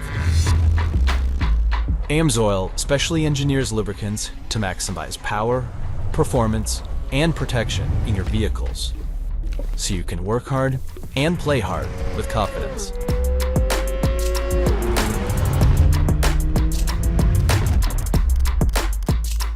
Order online at amsoil.com. Car IQ Pay allows people to pay for all vehicle expenses without a credit card or a fuel card. As an all-in-one payment solution, Car IQ Pay takes care of every step of the fueling journey, from station routing to payment and fraud prevention to simplification to back-end reconciliations. Drivers can find the nearest fuel station right on the app's fuel map, or even filter locations based on their preferred merchant or fuel type. It's seamless. Just a quick enter of the pump number and you're ready to fuel up. Car IQ Pay generates an automatic virtual receipt that enters into a single transaction ledger, giving fleet operators a complete simplified view of their total spend. What's even more, Car IQ Pay gathers vehicle data to give fleets complete transparency into their fleet, from route behavior to overall share of wallet. Car IQ, the better way for fleets to pay. Find out more at gocariq.com.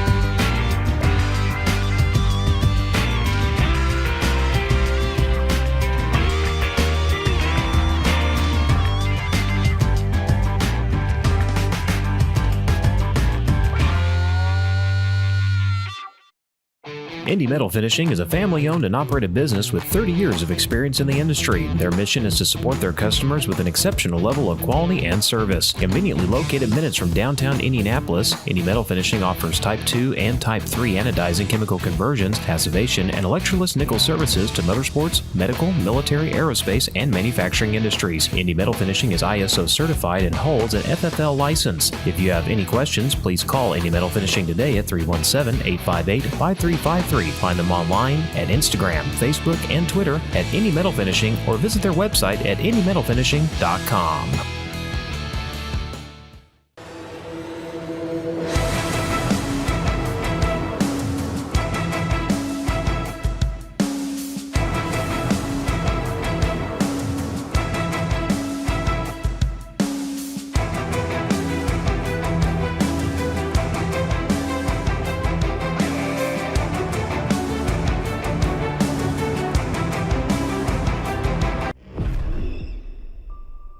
Anything you can do, I can do better. I'm faster than you.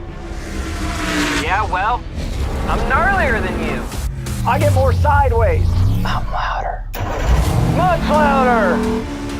I get wilder than you. You sure about that, bro? Harder. Slicker. Cooler. Tougher. Let's go. So what you got?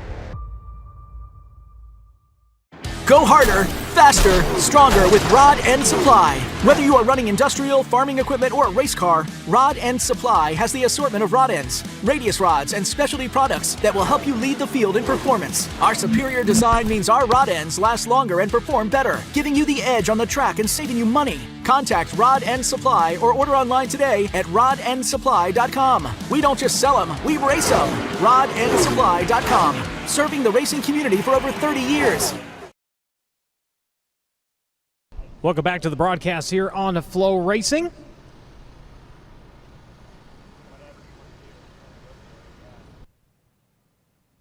So track prep has wrapped up here. The siren has sounded for drivers to begin making their way into the staging lanes.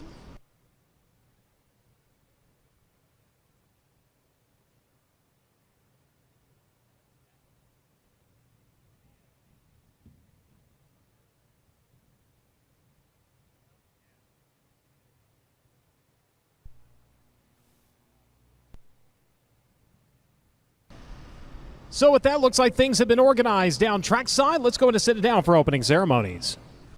Well, thank you very much, Brian. We are so excited to be here at the Indianapolis Motor Speedway, as always, and even more importantly, we are so excited to bring you the 7th running of the BC39 presented by Avanti Windows and Doors. Behind me, we have the drivers of the NASCAR Youth Series presented by Cookout. They are going to accompany your national anthem singer tonight when we get to that part of the opening ceremonies program. We have 8 heat races on deck tonight, along with the C-Main, Twin B features, and lastly, the preliminary feature for the 7th running of the BC39 at the Indianapolis Motor Speedway. Before we get started with all of that, we will have an invocation from Tim Spillman from American Racing Ministries. Can we pray? Father God, once again, we pause. We thank you for all your blessings and all your love that you give to each and every one of us. Thank you, Lord, we have the opportunity of being here at the Indianapolis Motor Speedway. I ask you to continue to bless Roger Penske and Doug Bowles and their entire staff.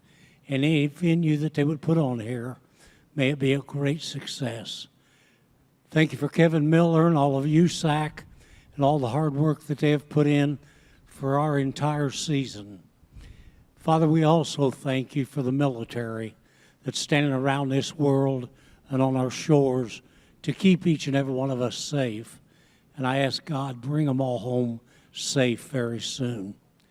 We thank you for all the sponsors that come along to help make all this possible. And now, Father, we ask you to bless and keep safe all of our drivers, crews, officials, and all of these great fans. In Jesus' name we pray, amen. And once again, with their patriotism on full display, we have the drivers of the NASCAR Youth Series presented by Cookout, who will accompany Clayton Anderson, Indiana native Logan Seavey fan, for your national anthem.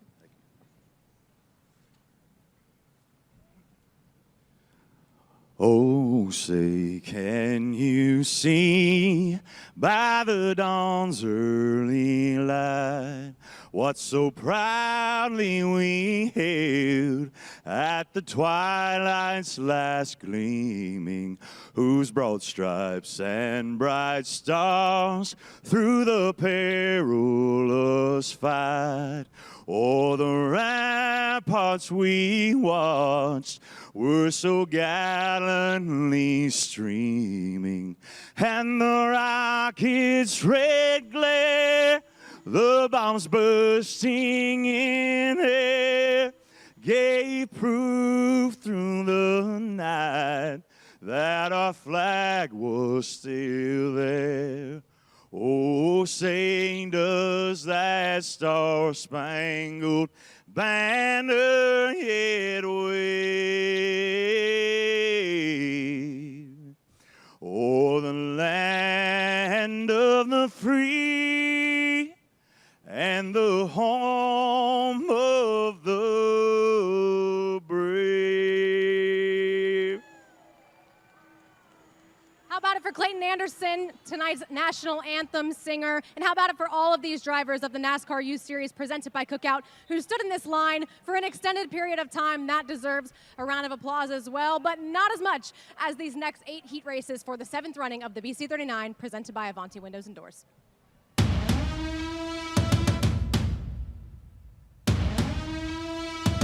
It's about to get real.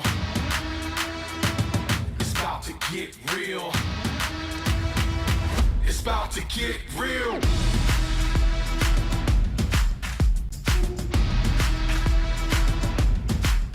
You ready?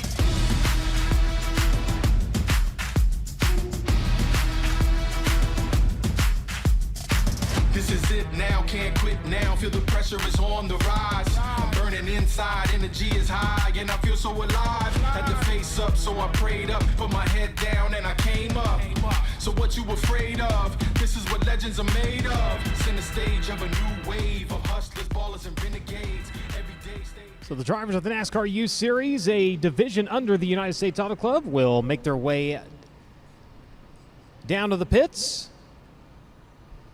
Again, those are the kids who are in the running to potentially land. That's right.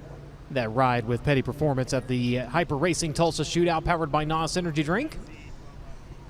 To reiterate, we were talking about pit passes earlier and how a pit pass doubles as a grandstand admission ticket. That is the Chili Bowl, Yes. not here. So just want to reiterate that. There's Doug Bowles greeting those children right here. That's a great scene as always. These kids get to race at some cool places, by the way, around the country. Appreciate what they're doing. Something the parents and the kids can do together. Don't forget, following the racing action, we're not pulling them off the track. We're bringing them right here. We're bringing everybody to a stop. We'll have the track invasion. If you want to come down, meet the drivers. And like I said earlier, they invited the drivers that were in the semis and the Cs to come out in uniform so they can also mingle with the drivers. Tomorrow, you've got the autograph session 4 to 5. That's going to be down there behind the grandstands where all of the vendor trailers are parked. And again, a lot of T-shirts available. Of course, the BC39 event T-shirt. USAC merchandise is available down there. And Brooklyn actually sent me a whole list of stuff. You've got Briggs Danner as well as Kevin Thomas Jr. apparel. That is actually at the USAC trailer. Kel Drake, Chase McDermott, Steven Snyder Jr., Logan Seavey, Mitchell Moles, Dason Persley, Justin Grant, the Shop Sweet Victory, and KKM with all their stuff down there as well. And Brian, this really helps these drivers get up and down the road. It's a really important part of their overall program to be able to sustain themselves over the course of a long season. Looks like a little bit of a mist going to be laid down on the racing surface where we bring drivers out for heat race number 1. Heat race number 1 will be brought to you by Car IQ. Of course, K1 Race Gear bringing heat race number 2. USACgear.com, heat race number 3. Cookout in heat race number 4. If you want to find out more on the drivers who are here, you can always stop by the USAC merchandise trailer. That roster normally available down there while supplies last. You can also find that roster as well as race format and information posted to our social media networks. Don't forget, in the heat races, it is passing points. The passing point scale also has been posted out on USAC's Twitter and Facebook page, and it is the same one utilized for heat races at the Chili Bowl, the Tulsa Shootout, the American Sprint Car Series on the regional side.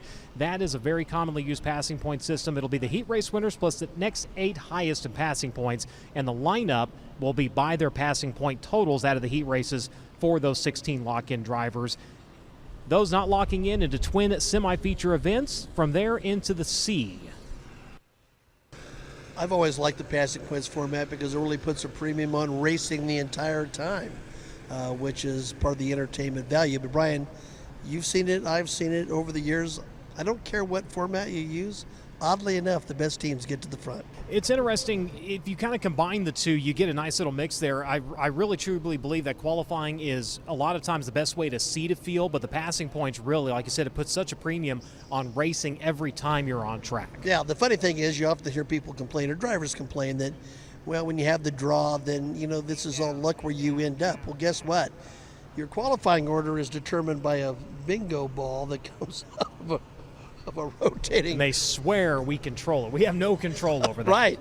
But, I mean, you know as well as I do, depending on the track conditions, that number that comes out is really darn important. And it was chance. It was pure chance. And that's why during the Chili Bowl and prelim nights, we do heats and qualifiers. So, you get into the qualifier, you really have a chance as that track is opened up to go up and really kind of change your fate. Of course, we didn't have the bingo ball roller. We had the drivers come up and they got to actually say, I want to start here. That's the whole difference there. Now, again, that change that occurred in the Chili Bowl some years ago, I mean, there was so much premium on the heat race, so much.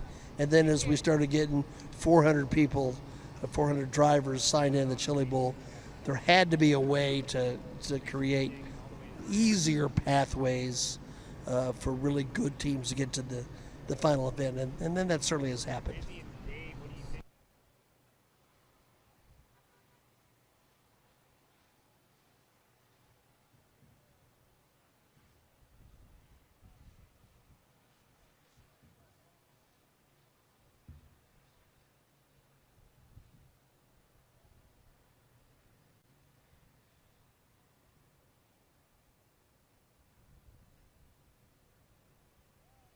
Of course, back in action here tomorrow. Looking to that, the feature tonight, and Drake alluded to this earlier, it does not have bearing on tomorrow. 6 qualifiers tomorrow lined up by Tuesday's heat race passing points with a 6-car inversion.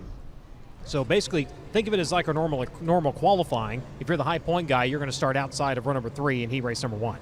Yeah, so it's the heat race points that matter is what you're ultimately saying. Yeah. And one of the questions that was asked, and it's actually been brought up again, is, well, how do you break the tie? The tie goes to whoever scored the points first. So the tie going to the earliest heat. Kind of like when in qualifying, who sets the first, if there's an identical time.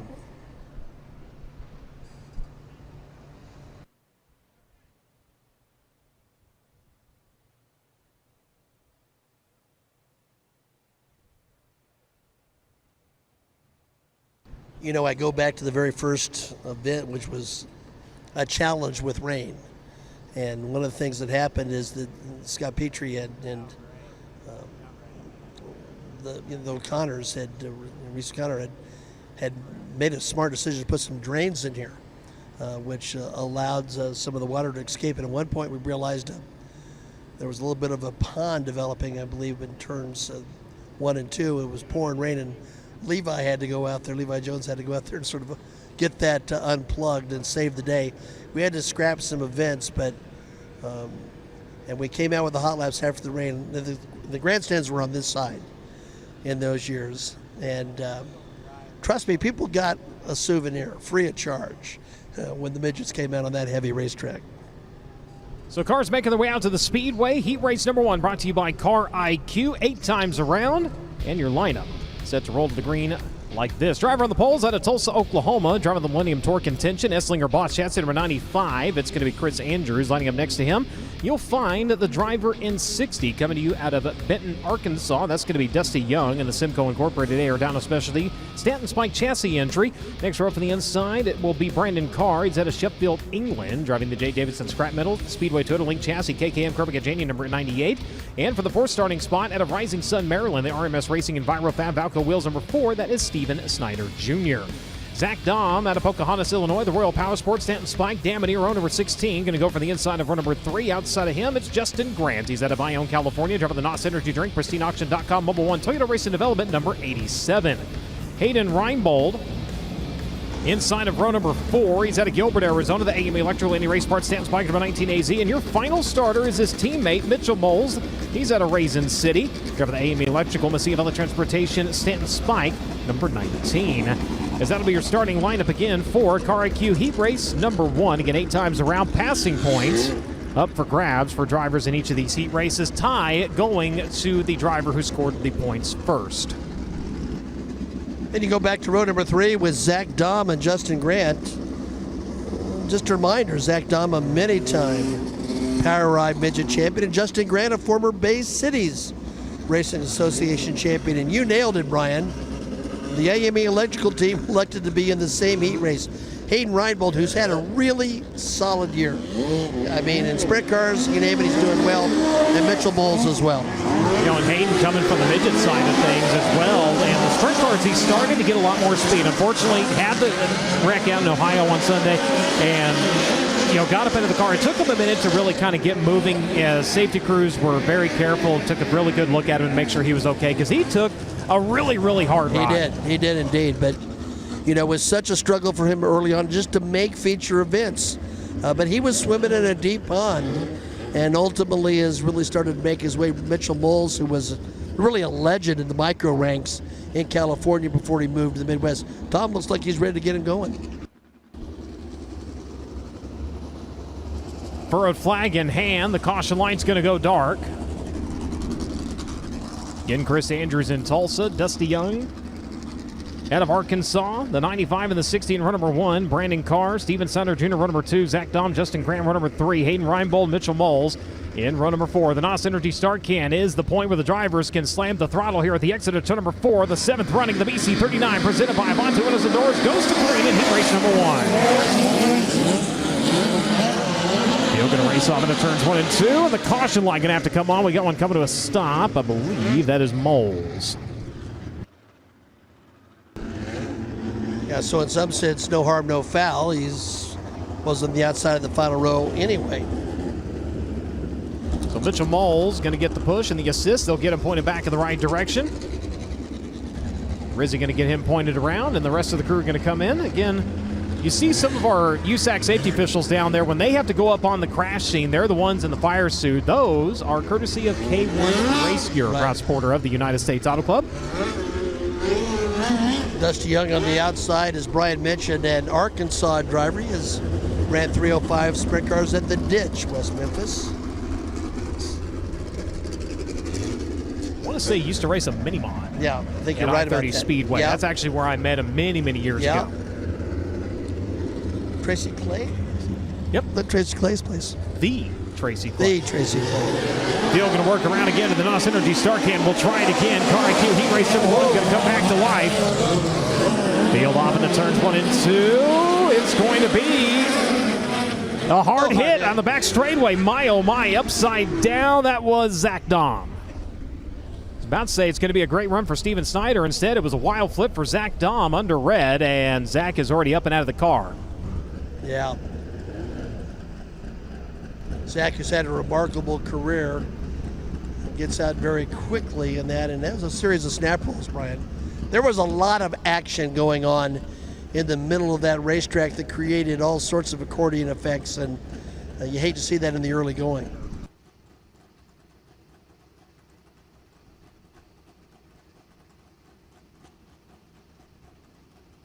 Zach's done some sprint car racing, and midgets is what we think for. He's also run some late models.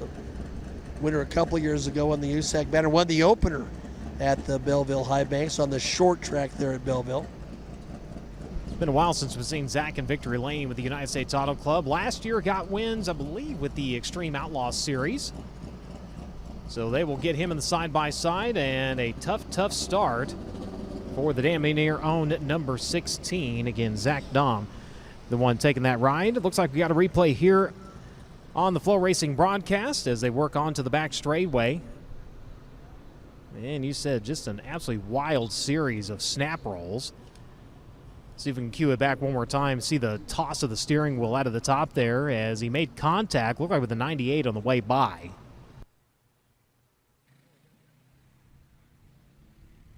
That was Brandon Carr. Sixth place in last year's preliminary feature event. One other prelim start for Zach Dahm. He ran 15th in 2023. He's a three-time feature starter here in BC39. His best run of 6 in 2022. He ran 12th 1 year ago. He's been solid here, Brian. I mean, that's the thing that has struck me about his performances here. It's the kind of racetrack that he can excel at. He's pretty good off and on the bottom. We'll see. And it's been in different cars, too.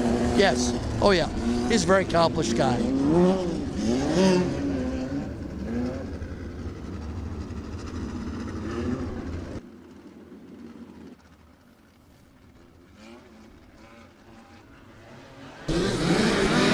Field off of turn number 4, back to green.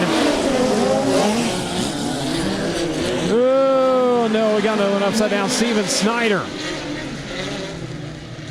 catching the side of Young over in turns 1 and 2, and this one's just having all kinds of chaos trying to get going.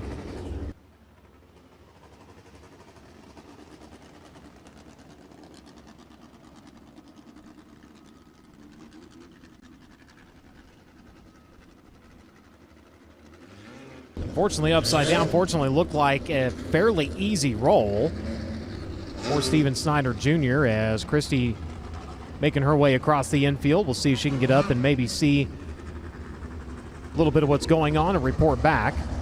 And Steven Snyder had all sorts of success at the USAC. There's a replay right now, those watching on Flow. What do you got there, Brian? Went in, and you saw the 60 of Young. He up the racetrack, up the hill. Unfortunately, Snyder really with kind of nowhere to go. And just caught the right side tires there. Getting another look at it here as they slow the frame rate down. You see the 60. He's turning right all of a sudden. And Snyder just trying everything he could to avoid. I mean, he has won a multitude of classes in the USAC .25 series and a track champion at Action Track USA, where, you know, this year I wouldn't have had Justin Grant on my bingo card necessarily to win there. That was a big win for him. That cuts down. That is a neat little place. And so this is a track that would be well suited for Steven Snyder. Real quick, let's check in down trackside.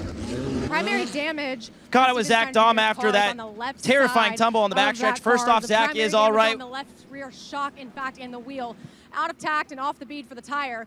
Looks like they're going to be able to get that fixed. The same is true for Zach Dahm, whose damage was primarily in the front end of that race car. So a couple of different things, but mostly things that should be able to be repaired tonight. The unfortunate thing, not going to get any passing points out of this one.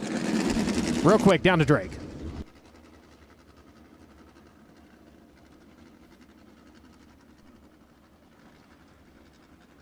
Caught it with Zach Dahm back here in the pit area after that terrifying tumble down the backstretch. Zach is all right from your vantage point. What happened there on lap 1? Just typical KKM kid that ain't got a clue what he's doing. He couldn't refire off on the first restart, couldn't refire off on the second restart. You know, misses a bottom, we're underneath him and just drives inside of us, and, you know, we, you know, go over the left front. I don't know, they just, Dad's checkbook writes a lot of checks, and that's what you get. So we'll see if this thing's junk or if it's not, but it was hard enough. It's probably been places we don't know yet. So I feel bad for Dan, and you know, he built a nice race car, and every time he's taken it out here, it's got tore up. So see what we can salvage, and you know, the way the format is here, that pretty well screws our whole week. So or screw their whole 2 days, whatever. But see what happens and see what we can do. Back to green on the racetrack, Brian. Well, back to caution.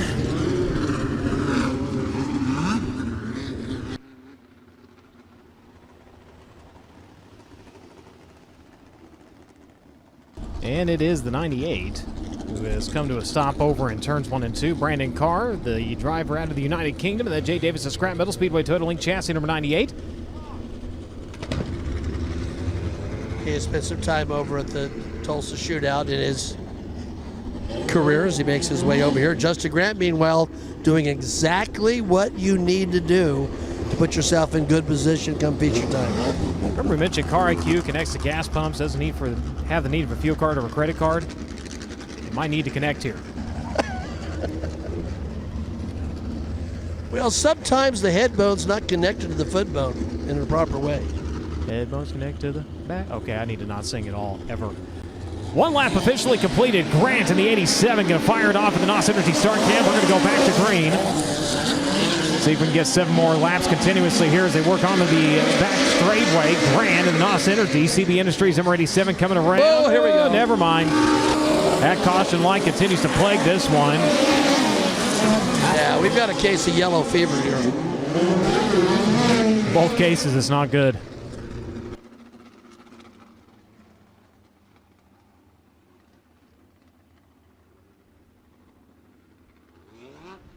Like a bad prom night picture. It just keeps popping up. The caution. It's over here. It's over there.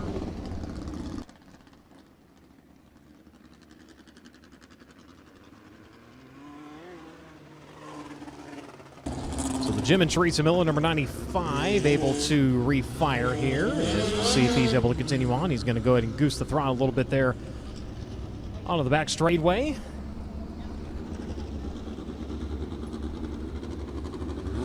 Trip over the pond's been a little tough here for Carr. He's stopped on the track a couple of times. He's involved in that scuffle with Dom. He's got a Scrap Metal sponsorship. We hope that isn't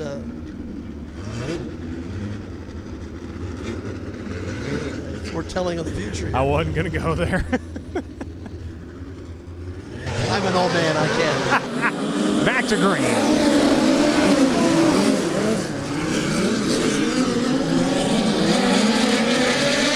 Young just about shuffled to the back of the field here as Grant continues to lead the way. As this has all been going on, Reinbold and Moles have been picking their way forward and taking the attrition, and that's definitely a good thing for Mitchell Moles. Remember, he spun. He brought out the initial caution, but he's up to third now, so good points to him.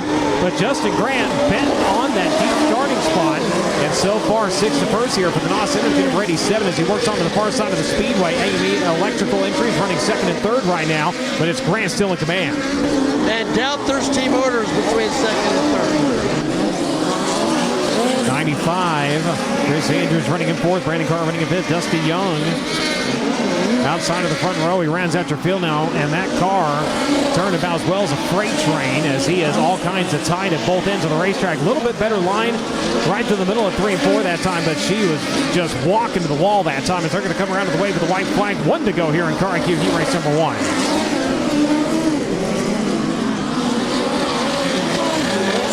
Final trip on the pedal to the back straightaway through turns 3 and 4. Checkered flag going to drop in your opening heat race for the BC39 presented by Avanti Windows and Doors. Going the way of Justin Grant. Reinbold in 2nd, Moles in 3rd, Carr in 4th, Andrews in 5th, Young in 6th, Dom and Steven Snyder Jr. Unfortunately, neither driver able to make it to the drop of the checkered flag. But your winner, ladies and gentlemen, coming to you out of Ione, California, 6th to 1st for the driver of the NOS Energy Drink, PristineAuction.com, Mobile One Toyota Racing Development, CB Industries, over 87 race fans. Give him a hand, Justin Graham. Let's take it down trackside. Justin Grant, also your current national points leader with the USAC NOS Energy Drink National Midget Championship. Going to get the helmet off, and of course a previous BC39 presented by Avanti Windows and Doors. Champion is Justin Grant here at the Indianapolis Motor Speedway, and that heat race number 1 was a little bit tough and mostly a race of attrition when it comes to later on in the night when you have to race quite a few more cars than what was on the racetrack here. What's the plan to avoid that? I don't know. Just hopefully be in front of it and not have to deal with it. that was a little rough going. Hopefully things get going a little smoother here for all the fans, but got to thank NOS Energy Drink, CB Industries, all the guys back there working hard and giving me a good race car. And Yeah, we did what we needed to do there. Track's pretty rough, and we were pretty free there, so I think I think they can start screwing some grip into this thing, and we'll be all right. Justin Grant, your winner of heat race number 1, he says there's no way to avoid it. You just hope you don't get caught up in it. But what a showing, I should say, for the number 87 of Justin Grant, your current points leader. Thank you very much. 6th to 1st for the driver, the number 87. First heat race win of the season with the USAC NOS Energy Drink Midget National Championship as K1 Race Gear heat race number 2 will begin to parade out to the racing surface. Zach Weigel, driver to Belpre, Ohio, in the S2 Cybersecurity. Belling Racing Equipment, Sign Alive Graphics, Evan Custom Lettering. Stanton Triple X number 8 going to be on the pole. This one outside of him, PJ Gargiulo. He's out of Westchester, Pennsylvania, driving the Church's Auto Parts. TSL Shocks Esslinger Elite Chassis number 5. Next, we're up on the inside at Wapak, Canada, Ohio, driving the MD Property Services, D&M Fencing, 3G Customs, Howard Johnson, alignment number 23. It's going to be Devin Adobe. And next to him, Chris Bowie out of Indianapolis, Indiana. The Good Guys Home Service, Bowie Build Honda, Ripper Chassis number 36. Justin Peck out of Monrovia, Indiana. The Avante Windows and Doors, Team Petty, Rossi Racing number 3P. Will go for the inside of number 3. Next to him, the 17-8. That'll be Austin Wood out of Germantown, Tennessee. The Shriners Hospital for Children, Sports Floors, Pristine Outdoor Cleaning number 17. Billy Weiss out of Noblesville, Indiana. The South Metro Sports Slapshot Properties at Nick Poe number 2. Going to go from 7th and from 8th. Will be the driver out of Collinsville, Oklahoma. The Eibach Toyota KKM Give Back Classic number 97K. That is Cale Drake, as that'll be your line pick K1 Race Gear Heat Race number 2. I believe an interview with Drake. Caught it with Hayden Reinbold, a very impressive run for him, 7th to 2nd, and it wasn't without a little bit of chaos along the way. So you were able to pass some cars on track, but also through attrition too. What was harder, actually making it to the end of the race or getting past race cars to score some points there? Oh, making the end of the race for sure. That was quite a chaotic heat race. Just like about every corner I went into, someone spun out in front of me. My right rear was taking a beating, but I'm glad it lasted, and yeah, that should be good for the rest of the night. Hayden Reinbold scoring some very valuable points headed into tonight's racing program here for the 2025 BC39 presented by Avante Windows and Doors. And Brian, let's not forget, a few days ago he had a nasty flip here in a sprint car. Tonight he's back in a midget.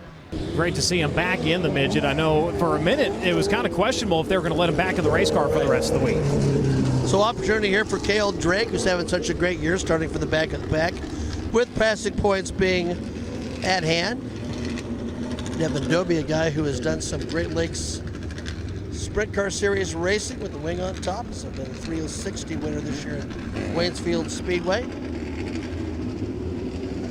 Justin Peck, we know what he's done. He spent a lot of time early in his career in midgets before devoting a bit of his time to wing sprint car racing. He's won a couple of times this year. Last won at Grandview, won at Butler, I believe. The last victory came in May.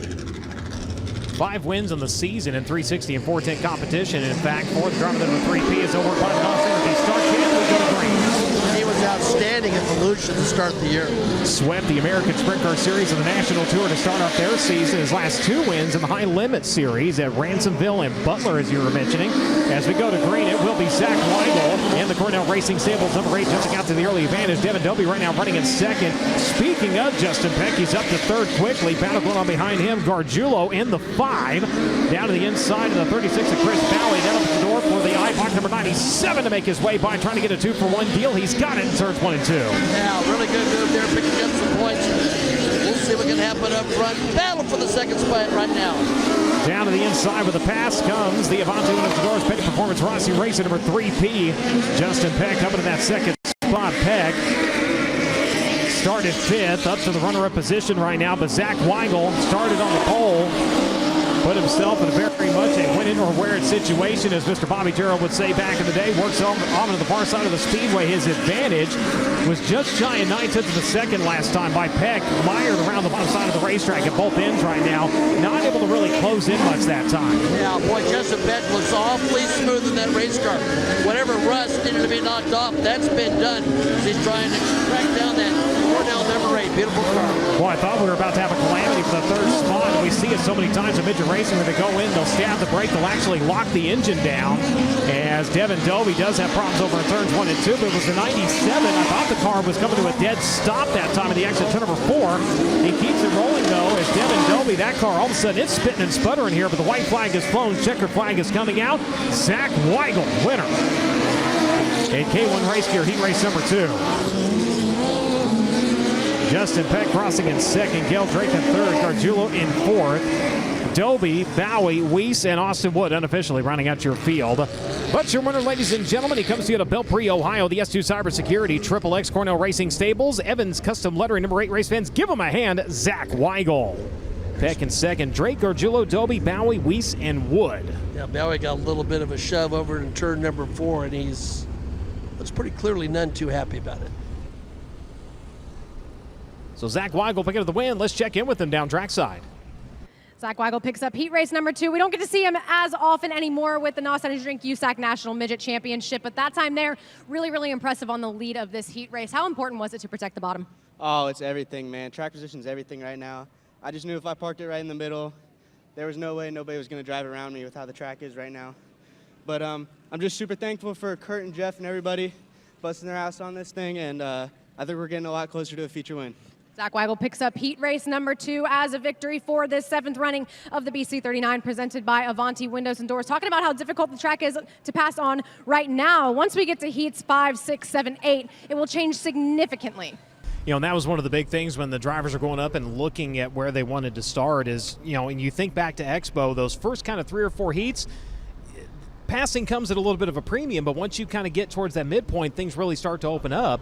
So you had a lot of guys going up at the very beginning. They were going 4, 5, 6, 7 all the way up. And heat 1, it really didn't start filling in until about the last third. I thought that was a great point you made earlier today, that same thing, that how much different the track would be. And when you're picking your own spots, that's something you need to keep in consideration. Well, we don't have big in the war wagon here, but we've got the flatbed truck with the sprayer on the back and just a little bit of moisture down to the racing surface, seeing if it can kind of get that top to come in a little bit more. That's the BC39 Queen right there, you see. Indeed. Doing a little wave here. I like that. Zach Weigel, a winner at Atomic this year at Midwest Thunder competition. Christie's right, won at Angel Park last year, and the emotions with that victory were just huge. So USACgear.com, heat race number 3 onto the speedway. Mike Hess out of Riverton, Illinois, driving the KO Motorsports, CLB Trucking, American Rental, Bill's West State Tavern, number 92, the Gravy Machine. Going to be on the pole of this one. The 67K next to him, Colton Robinson at Titus, Florida. The Precise Tooling Solutions, CRD Mobile One Curb Records, Walker Filtration, number 67K. Next row from the inside to Coleman, Alabama, the Acro Seal Metalloid 1, MW Manufacturing and Frontal Armor, Advanced Racing Suspension, number 14. That's Kevin Thomas Jr. Next to him is going to be Shelby Hinton at Beverly, Louisiana. The Dusty Moon Veterinary Services, Chevrolet Beast, number 4B. Mac Leopard going inside of your next row at Beaver Creek, Ohio, the PristineAuction.com, Toyota Racing Development Mobile 1, number 86X. And next to him from 6 will be the 35. That'll be Christopher Hartman, driving the units of Indy, Daredevil Brewery, Duo Water, Ortiz Nation, Claxton Ford Spike Chassis, number 35S. Final row from the inside, the 71B, Braxton Cummings out of Bedford, Indiana, driver the Revolution Bodyworks, Terry Cummings Racing Engine, Robert Cummings owns Esslinger Spike, number 71. And your final starter is set to be Gavin Miller out of Allentown, Pennsylvania, the Sound Gear Toyota Racing Development Mobile 1, number 97. That'll be your lineup in USACgear.com heat race number 3. Let's check in down trackside. Cale Drake with an impressive run, 8-3 in that heat race right there, heat race number 2. But Cale, it did not come without its fair share of challenges. You were able to pass cars too, but I know there was some stuff going on. Kind of take us through that whole entire heat race for you. Yeah, I got a semi-good start and then went into one and about stalled the car, and from there on I had no brakes. So I was really just holding on there, trying to pick my way through, but makes it really hard trying to go through these ruts without any brakes. We really used it to keep the car loaded and settled down into the car, and into the track, and I really couldn't do that there. So glad we were at least able to salvage a 8-3. We should be decent in a B main, so we'll have to get up on the wheel for the B to get us in a decent spot for the feature, but we're gonna have some work to do the rest of the night. Cale Drake, of course, a prelim winner here last year at the BC39 presented by Avanti Windows and Doors. You didn't sound too optimistic there, Brian, which is kind of surprising. 8-3, I would imagine, put him somewhere decent in tonight's program. Still a lot of heat races to go, and you've got a lot of passing going on even in these early heat races. So, yeah, you can kind of hear some of that doubt because he's thinking, you know, you think back to January, whether it's the shootout or Chili Bowl, and you can do 8th to 2nd and still be kind of buried. You can. Braxton Cummings, by the way, he was at the final row. He's a regular sprint car driver in the area. He's interested in, there's a combined points chase between Bloomington and Paragon. It's called the Ticket to Tulsa. You win that, you get a ride at the Chili Bowl with Chase Briscoe Racing. A lot of neat things, not only with Petty Performance, talk about that, the ticket to Tulsa. So we bring that up a lot because, well, we're at a Crown Jewel Midget event. We're talking about Crown Jewel Midget events as we go to green. The director going to take him off into turns 1 and 2. We'll see if Half Mile Hess can do something here in the quarter mile here. So far, he's got the advantage, but he's got a challenge coming to the outside of the top spot. Well, Mike Hess, when he was running successfully, went right down to the bottom. He was a gutter rat if there ever was one. Well, the bottom so far working and holding on to that second spot, but he's got the Acroseal 4 Kings race at number 14 and Kevin Thomas Jr. lurking around the outside. In the meantime, the 67K of Colton Robinson. The now 600 graduate moving up into the KKM curve against Janian Stables. He leads the way. Kevin Thomas up into the second spot. Mike Hess going to get shuffled back to third behind them. The PristineAuction.com number 86X of Mac Leopard stalking a possible podium step here in heat race competition. USACGear.com heat race number 3 well underway as we have 5 laps remaining. 5 laps remaining as we got a strong move to the bottom, Ryan. Miller tossing into the bottom, ended up in the middle, then went 3 wide, and Shelby Hinton in 4B. Going to the bottom now, he gets stuck in the middle. The 97 going to roll back to the inside. Good racing going on. That is actually for the 4th, 5th, and 6th position right now. And passing points really in play here. Meanwhile, up front, getting tight. Yellow's out, yellow. Caution coming out. We got one sitting the wrong way in a one-way street. I believe that is Hartman in the 35. Hey, Levi Jones is checked in. 1 second. Not Hartman. Just wanted to clarify that. Sorry. Yeah, Levi Jones is checked in. Of course, he took place in that Legends race at Indianapolis Raceway Park. He said one of the recent wrecks was not his fault. Just wants clarification on that. Blame it on the crew chief. He said after the race at IRP, he said, I had fans of Ron Capps mad at me and fans of Tony Stewart mad at me. You know what? Somebody walked away with the trophy, and it went right over there to Rossburg, Ohio. I feel like either way, whoever won that one, it was going to Rossburg. Yes, that's true. Well put. One was going into the office, the other one was going next to a Wally.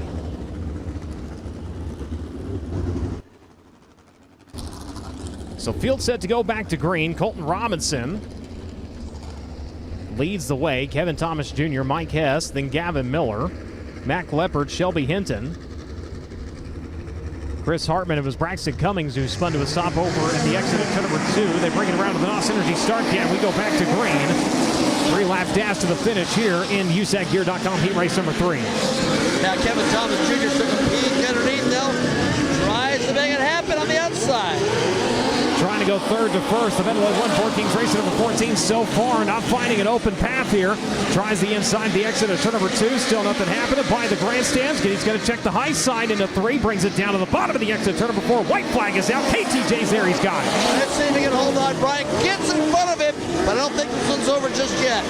Kevin Thomas Jr. brings him onto the back straightaway for the final time through turns 3 and 4. Checker flag going to drop in this one. He's going to go shopping. USACGear.com heat race number 3 in the books, and Kevin Thomas Jr. grabs the win. Colton Robinson in second. Gavin Miller, Shelby Hinton, Mac Leopard, Mike Hess, Braxton Cummings, and Chris Hartman unofficially rounding out your field. Fantastic racing. Your winner comes to you out of Coleman, Alabama. The Metalloid 1, Acroseal, Stanton Link Chassis, 4 Kings driven performance number 14. Race fans, give him a hand. Kevin Thomas Jr. Colton Robinson in second. Gavin Miller, Shelby Hinton, Mac Leopard, Mike Hess, Braxton Cummings, and Chris Hartman unofficially rounding out your field. He'll work on getting the helmet off, and we're going to go back down to Christy. Third to first for Kevin Thomas Jr. in heat race number 3. Made a couple of attempts on the top side of the racetrack before the caution came out. Did you have that momentum before the restart, or did that sort of seal the deal for you?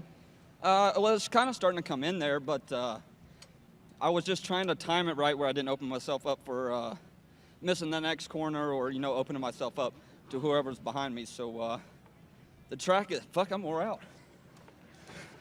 Sorry, Roger. But, it's a pretty cool little place. They did great work with it. And, I'm looking forward to the feature. Well, he wasn't going to say it, I was. Kevin Thomas Jr., you don't often get to see him heavy breathing after an 8-lap heat race, but there he is. It's a Cowboy Up racetrack tonight at the Indianapolis Motor Speedway. You heard it here first from your heat race number 3 winner. Just remember, we're online. The FCC doesn't have rules against that. Well, so that's Kevin. If we just taught your kid a new word, sorry.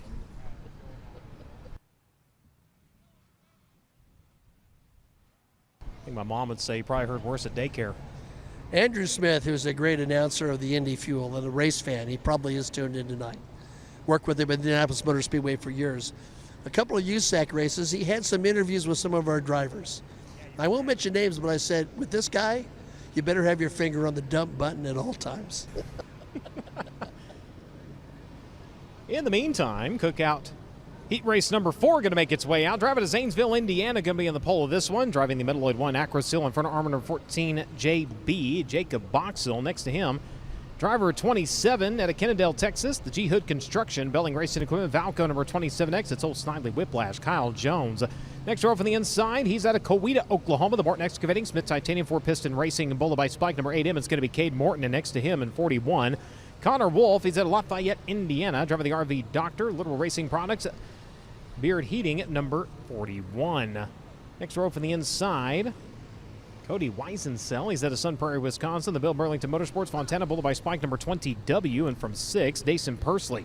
He's out of Locust Grove, Oklahoma. Driver the PristineAuction.com, NOS Energy Drink, Speedway Toyota, Mobile One, Avante Windows and Doors at CB Industries, number 86.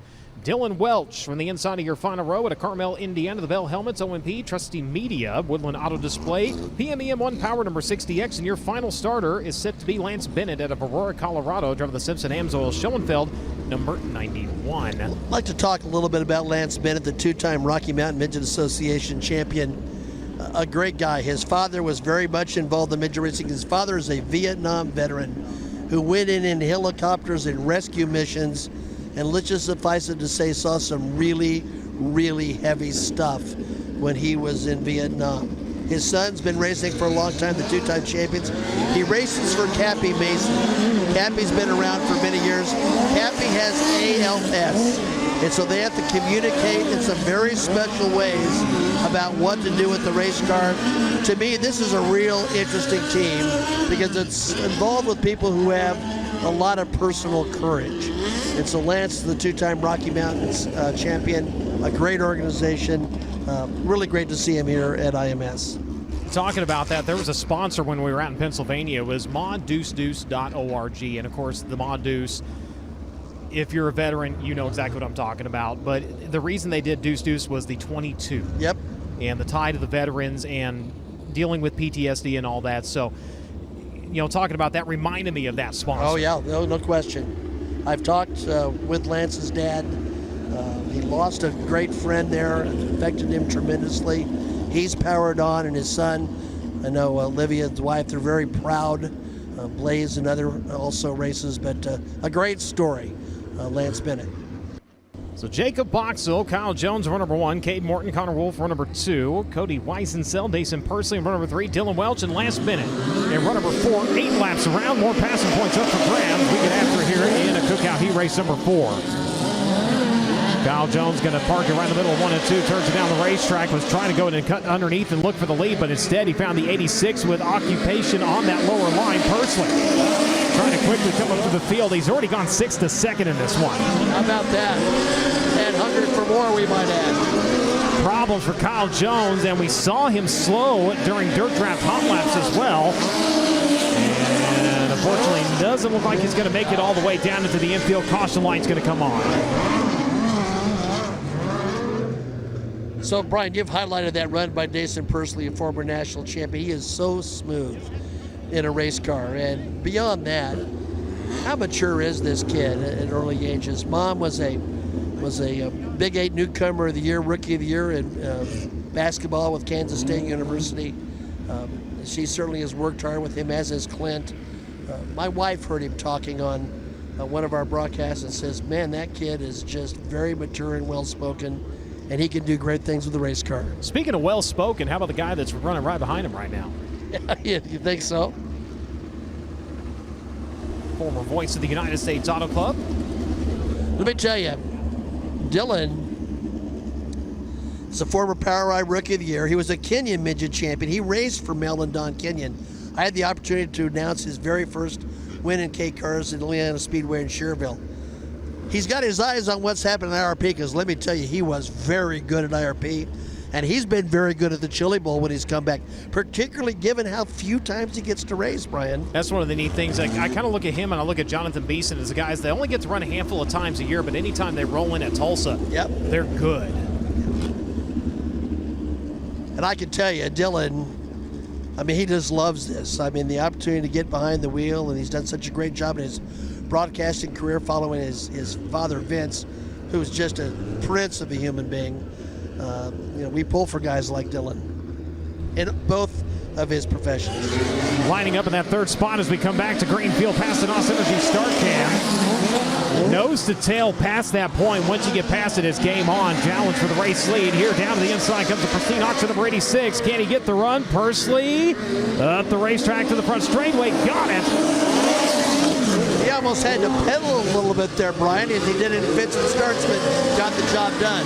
Saw a dance of the tires there at the exit turn number 4 as he was really kind of tied off the left rear. The car was crab walking up the racetrack. Like you said, he had to kind of pedal it just a little bit, but he's able to get into the race lead. The 14 of Boxhill falls to the second spot. The Bell helmet, John Levecko number 60 of Dylan Welch being challenged for third right now to his inside. A little bit of contact there. That's Cade Morton in the Morton Excavating number 8. Yeah, that got a little bit physical there. Let's see if Dylan can fight back. Meanwhile, Jason Pursley's got a nice advantage up front. Pursley leading, Boxhill running in second, Morton in third. Welch running in fourth, then it's going to be Bennett, then it will be the 20. Weissensell running at your running order. Field coming around to the way with the white flag. One more to go here in Cookout Heat Race number 4. Jason Pursley working onto the back straightaway for the final time here as he makes his way off into the final 2 turns.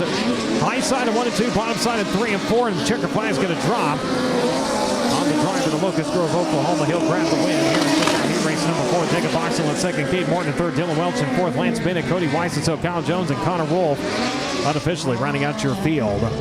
Well, I could peer in that cockpit and him. Jason Pursley was not that busy. It's just that car is really good. And, of course, he's really good, too. Jacob Boxhill in second, Cade Morton, Dylan Welch, Lance Bennett, Cody Weissensell, Kyle Jones, Connor Wolf running at your field. But your winners out of Locust Grove, Oklahoma, the pristineauction.com. Avanti Windows and Doors, number 86. Race fans, give him a hand. Jason Pursley. Let's take it down trackside. Jason Pursley applying pressure from the word go here in heat race number 4 for the 7th running of the BC39 presented by Avanti Windows and Doors. Quick on the initial start, quick on the restart. Was the element of surprise your friend in this one? Definitely, yeah. I was surprised when we first rode out there, and unfortunately the car scratched, so only got points from 5th. But yeah, just happy to pick up the win, happy to be back in a Midget, and the CB Industries Pristine Auction, NOS Energy Drink, Avanti Windows and Doors car is of course good, and I feel like I finally did my job there this season in a Midget, and was able to pick up heat race win and felt really good doing it. So decided to just kind of try to move around the track and started trying to carry more speed, and felt like I started running a little too hard and got the car upset. But other than that, this thing's really fast, and we'll see where that puts us in points. Jason Pursley is your winner of heat race number 4 here on Tuesday night at the Indianapolis Motor Speedway. He's won a lot of stuff in his campaign as a USAC NOS Energy Drink National Midget Champion, but has yet to pick up a win here at the Indianapolis Motor Speedway for the BC39. This one has got to be on his list of ones for the bucket list. Definitely so. Third place in last year's preliminary feature event, 9th in 2023. In terms of the BC39, a 4th in 2021, a 4th last year, and a 14th in 2023. So he's been close, just hasn't quite gotten there. And he brought up a good point, Pat. He didn't get points from 6th. He got points from 5th. Points are done from the final parade lap, not the posted lineup. That's right. By the way, Eric Heenenfeld, who called BC39 number 1 with me, great announcer who does so many Badger races and so much more. He says he's checking in at Studio 1212 in Freeport, Illinois. Eric, I called this the Eric Heenenfeld lift because I knew you loved it so much. I mean, I think we just need to get a banner that says it. Picture him with white knuckles. Heat race number 5 out to the Speedway, Lane Goodman. Coming to us at a Broken Arrow, Oklahoma, the 4-piston Racing, Morton Excavating, Smith Titanium, number 11G, set to go from the pole here in heat race number 5. Outside of him is going to be Lil Bundy, Ethan Mitchell out of Mooresville, North Carolina, the Joy of Seating, Walker Filtration, Rye Helmets, number 19. Next row from the inside, the 45 of Bradley Cox out of Brook Burnett, Texas, Redline Performance Roofing, Race Engine Components, Stanton SR11, number 45. Outside of him, Gunnar Setzer out of Columbus, Indiana, the Midwest 2 Mills Park Properties, Stanton Link Chassis, number 43. Chase Stockin England Machine and Tool High Performance Lubricant Durable Suspension, number 7S, a Team Engler-owned entry, going to go from the 5th starting spot. Kaylee Bryson out of Muskogee, Oklahoma, The Indy Power Sports, DSS Electrical. Chernoff Cosmetic Surgery, CGCPA's Indy Custom Stone, number 11. She's going to go from the 6th starting spot. Corbin Hayslett in the 17 at Troy, Ohio. The Revolution Bodyworks, Esslinger Spike, number 17 for the inside of number 4. And your final starter comes to you at a Bixby, driving the Mobile 1 TRD KKM Carvacagenia, number 71K. That is Cannon McIntosh. 8 times around, set to go to green past the NOS Energy start cam. We're underway. Nearly 3 wide for the race lead here. Problems for the Mobile 1, number 71, contact, and he'll spin her sideways and come to a stop down in the infield.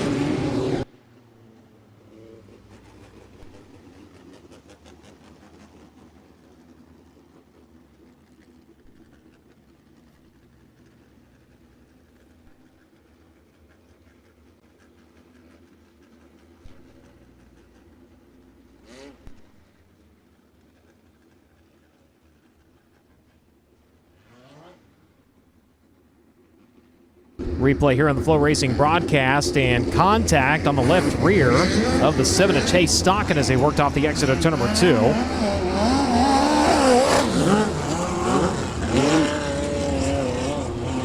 Tried to get the run back to the inside. Unfortunately, the door slammed shut on him. So the Mobile 1, number 71, able to refire. He will drop right back to where he was here, so he doesn't lose anything. As they come around to the NOS Energy start cam once again, Morton takes them off into turns 1 and 2. They were 3 wide for the lead last time. They're almost 4 wide. They're still 3 wide in the middle of the pack. Look out. There was a couple of wrecks there that didn't happen, Ryan. There's debris on the racetrack, though, as they work off into turns 1 and 2. Caution. That was bumper car time.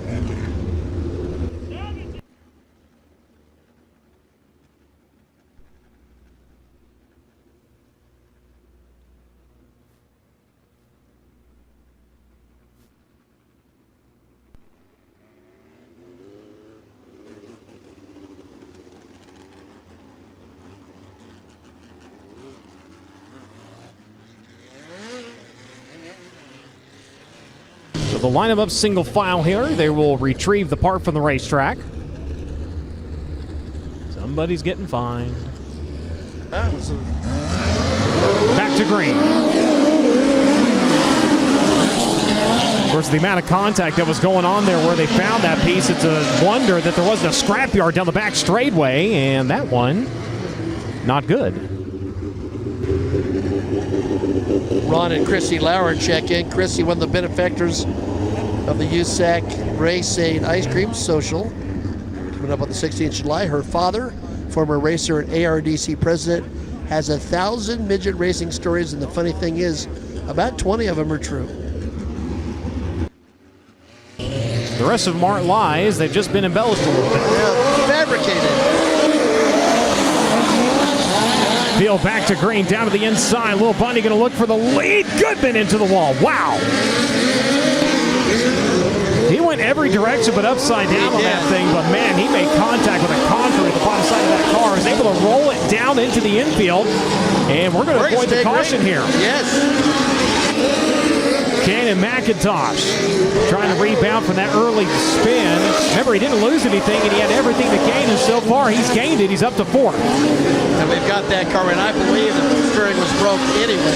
So back to racing. Ethan Mitchell going to lead Stockton up to 2nd. The 43, Gunnar Setzer going to run in 3rd. McIntosh running in the 4th spot right now. Then it's going to be Bryson, then the 45. Bradley Cox going to work to the inside. He's going to have the advantage onto the back straightaway. Move him up to the 5th now. Gunnar McIntosh working well on the bottom here.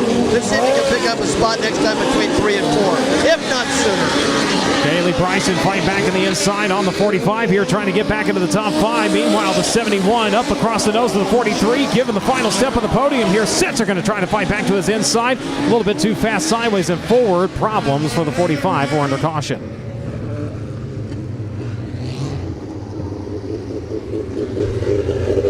Gunnar Setzer, Chili Bowl Rookie of the Year, and Billy Marvel Award winner from the Hoosier Auto Racing Fan Club for the first-year sprint car driver. His dad, Jason, was an excellent racer.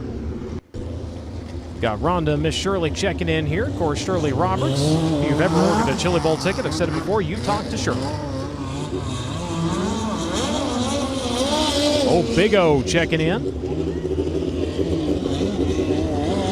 Usually find him prowling around the Lake of the Ozarks. Not sure where he's camped out these days. Jason Rominger out in Arizona also checking in. He's the one that actually reminded me about the Wild West Shootout. There you go. Moving back home in 2026. Of course, Vado down in New Mexico. It's where it's been over the last couple of years. And a big thank you to Royal Jones and everybody down there for allowing that event to continue on down there, as looks like medical personnel have been called over in the infield and they are going to assist Blaine Goodman. We are going to go into red.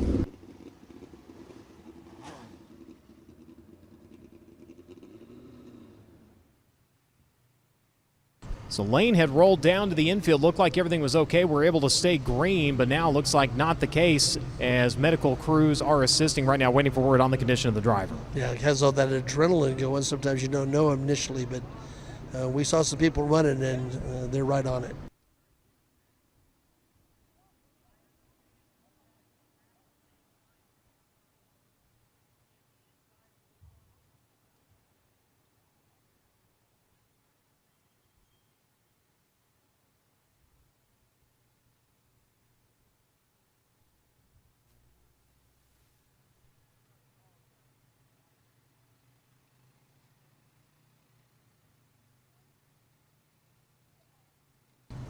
So as we wait for word down in the infield here on the FloRacing broadcast, we're going to step away for a little bit. We'll be back to night number 1 of the BC39 presented by Avante Windows and Doors.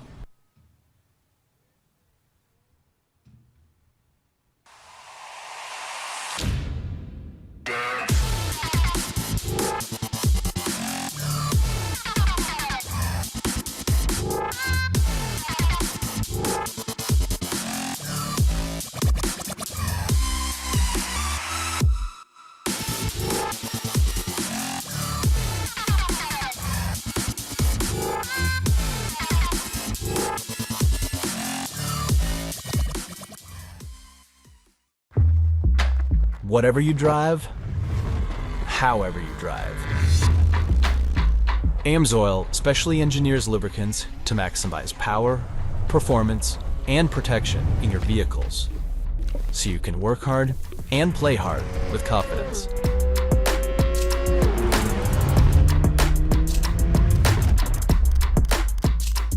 Order online at amsoil.com. Are you looking for a new race car hauler, trailer, or easy-go golf cart? What about something dependable? How about buying from someone you can depend on? Contact Elliott's Custom Trailers and Carts. They're a certified Featherlight dealer with all kinds of trailers and other products to fit your needs. Located just 2 hours north of downtown Indianapolis, Elliott's Custom Trailers will deliver your trailer or cart anywhere in the United States. No matter where you're from or what you're looking for, the goal is always the same: ultimate customer satisfaction. So don't wait. Contact Elliott's today and find a trailer or golf cart that fits your needs. Racing, as they do have Lane coming up and out of the car. Race fans, if you could, give that driver a round of applause. So they will take him for observation. He was complaining of a little bit of back pain, so all precautions are being taken. Yeah, the minute you hear that, that's when you take the precautions immediately. So as the safety crews go to work down in the infield, real quick, let's check in with Drake.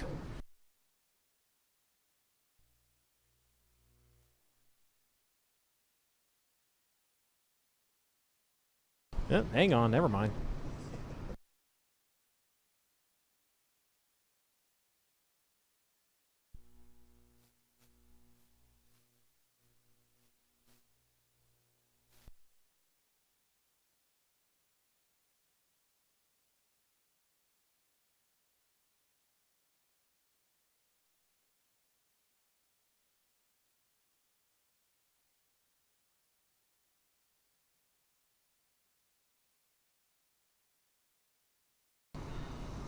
So they do have Lane up and out of the car. Now let's go ahead and try to check in with Drake. Yeah, down here with Dylan Welch, and he's usually not used to being on this side of the microphone, but for the weekend, he is back in the driver's seat here in the 60X, and I know on paper it probably wasn't the heat run you were looking for, but based off your midget experience in the last couple of years, which is pretty much nothing but Chili Bowl, are you happy with that run?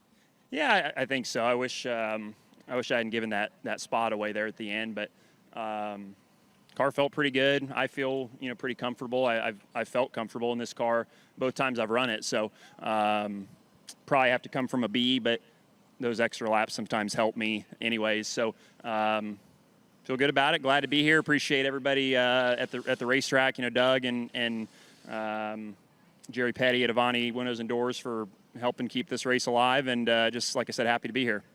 I mentioned you don't run pretty much anything but the Chili Bowl, but watching you out there in that heat race, it kind of looked like you've been racing with us all year. Do you feel like it takes a minute for you to knock the rust off, or do you just hop in and it's like riding a bicycle again? It does take me a little bit to kind of get back comfortable with things.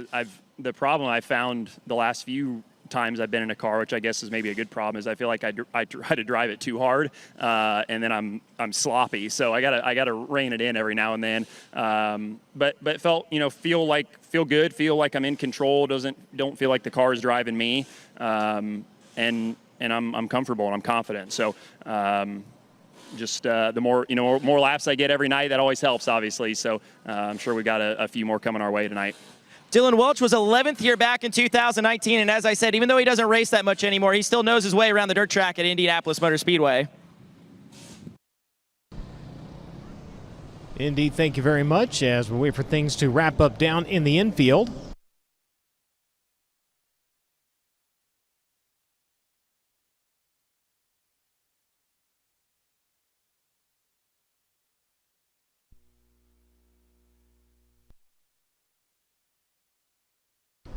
Looking ahead on the schedule for the United States Auto Club, of course, back at it here tomorrow for the finale of the BC39 presented by Avante Windows and Doors. This Friday and Saturday, head right down the road to Honest Abe Roofing Lincoln Park Speedway. It will be a sprintacular event to light up Independence Day weekend. Again, that'll be on July 4th and 5th. Mid-America Midget Week, that's one you definitely want to have on your calendar here. That kicks off next week. In fact, on Tuesday, down at Sweet Springs Motorsports Complex. Wednesday, we're at Mitchell County Fairgrounds. Thursday, we head up to Nebraska. Now, they have a split field running for the National Open Wheel 600 Series up there, as they will be our support division throughout the entire week. The Midgets will take to the track. That will be on July 11th and 12th. That in February? Yes. Great setting. I always felt we should have a hauler parade through downtown February to go to the track. That would be neat, actually. Yeah. Silver Crown Cars on track out in Hutchinson, Kansas. If you remember the days, of Hutch. I do. And the super modifieds, the big cars, when you had Crawford and you had Leap and you had Honda and all them. Last year it was so neat to see the big cars back on the half mile. Salt City 100. That's going to be on July 19th. And then we talked about the Race Aid 100. That's going to be on July 23rd. Indianapolis Raceway Park, right down the road. It's like a turn, a right, and a left. That's right. And you're pretty much there. And then, of course, we're back here to kick off NOS Energy Indiana Sprint Week. With the sprint cars. And that's not an open deal. That's kind of a you have to meet certain criteria. That's right. But remember, we had that little 10-car dash here last year, and it was awesome. C.J. Leary won, yes.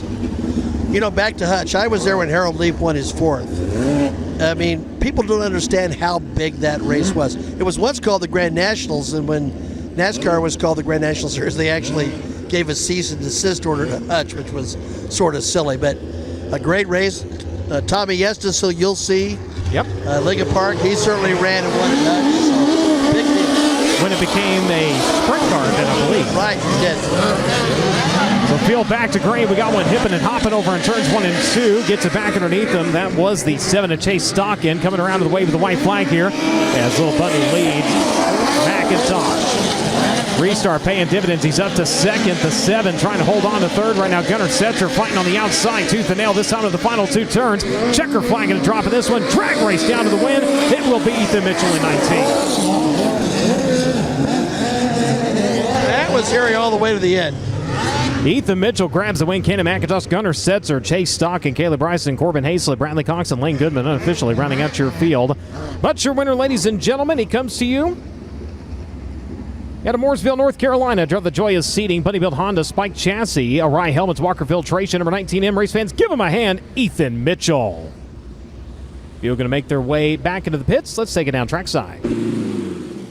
Well, so far in heat race number 5, Ethan Mitchell, the only driver on the racetrack at this time that has been able to make up some ground and really generate speed on the top side of the racetrack. It's almost like I said it would come in around heat race 5. So Ethan Mitchell getting the helmet and the gloves off. And of course, a really strong showing for this team out of North Carolina. Not always on the USAC national scene anymore, but when they are, always competitive. And Ethan Mitchell always been really great here, especially at the dirt track at IMS. What do you love so much about this place?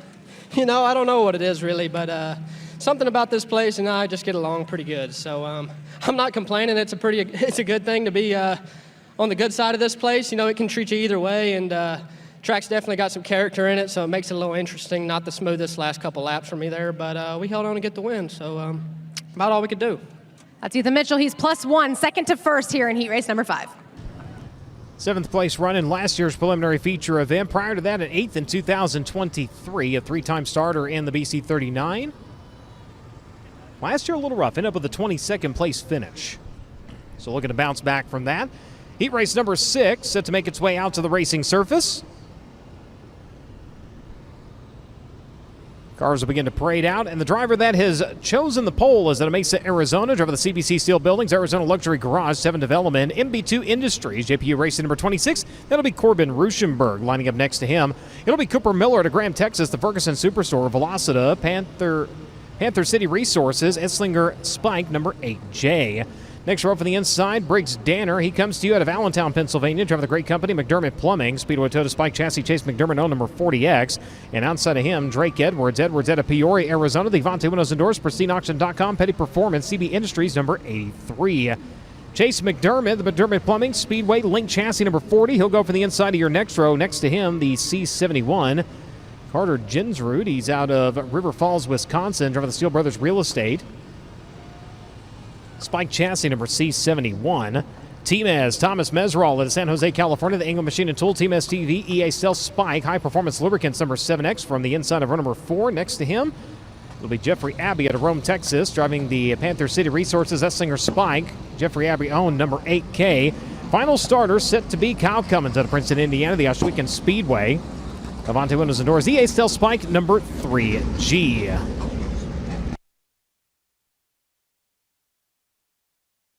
So the field began to fire. Let's check in with Drake York. Caught up with last year's winner, Cannon McIntosh here. Of course, what a memorable night last year at the dirt track at Indianapolis Motor Speedway for the BC39. Trying to replicate the feat here this year, and he's off to a good start. 8th to 2nd in the heat race, and like your teammate, Cale Drake, who we were talking to earlier, it didn't come without some adversity. Incident on lap 1. First off, take us through that, and then you're charged to the field to get to 2nd at the very end.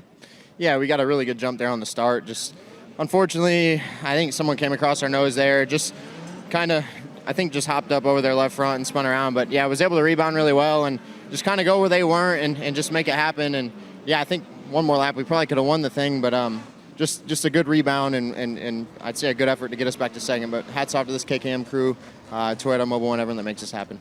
Cannon McIntosh has started off his defense of the BC39 presented by Avante Windows and Doors with a strong start. Once again, 8th to 2nd in his heat. Brian, this race features 2 drivers who have won a preliminary night, and with just a little luck, could have been a BC39 winner. Chase McDermott last year, remembered coming down to the last lap and caught the hole just wrong. He had run the line, tried to conserve and really protect the bottom, unfortunately, and we saw this with Robert Ballou out in Ohio where he went in not hard enough, and the car got out from underneath him. And that spelled disaster. Still ended up with a podium finish, but definitely wanted to get that one back as we look up to the front of the field. Another now 600 graduate, Corbin Ruschenberg, bringing him down to the drop the green flag. Works around the bottom side of the speedway. Ruschenberg going to take him onto the back straightaway. Breaks Danner in the 40. Trying to hold on to that 2nd spot. Going to be challenged to the outside by the Ferguson Buick GMC number 8J as we've got one coming to a stop. That is Ginsrud.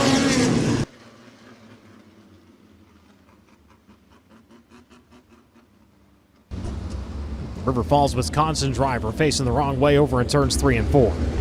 You know, you mentioned also what happened to McDermott.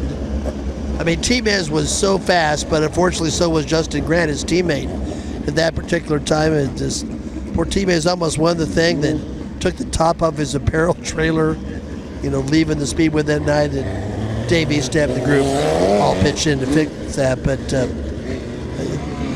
race drivers over the years, I've noticed, yeah, they remember some big wins, but they always remember the ones that got away.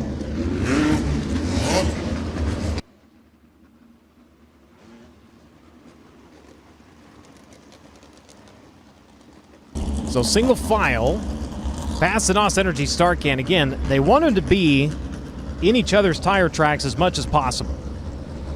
Preferably dead even when they come around there. Once they make it by, you can go ahead and get after it here, but it's going to be Ruschenberg in the 26, bringing it back to green.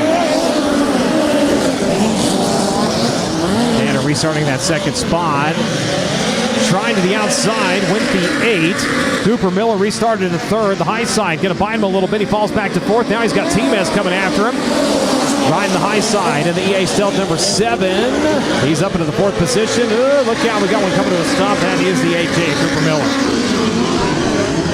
Yeah, but the item that's starting to happen now, Brian, as you and Christy both talked about, it looks like that high side starting to maybe come in. Christy said it initially, I'd reiterated it, about that Heat 5, when you're going to start seeing that really come to life. So Christy was spot on.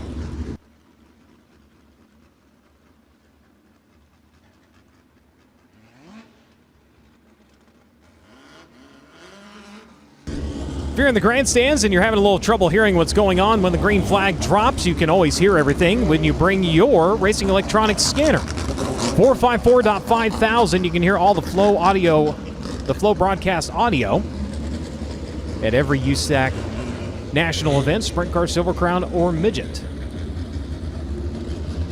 Field set to go back to green. Ruschenberg, Danner, Edwards, T-Mez, McDermott, your top 5 as we get back after it here. Danner going to try the high side through turns 1 and 2. Able to fend off the charge, and then Avante Windows north of 83 for the time being, but Edwards stalking around the bottom. Look out, Ruschenberg just came to a stop, and man, Edwards.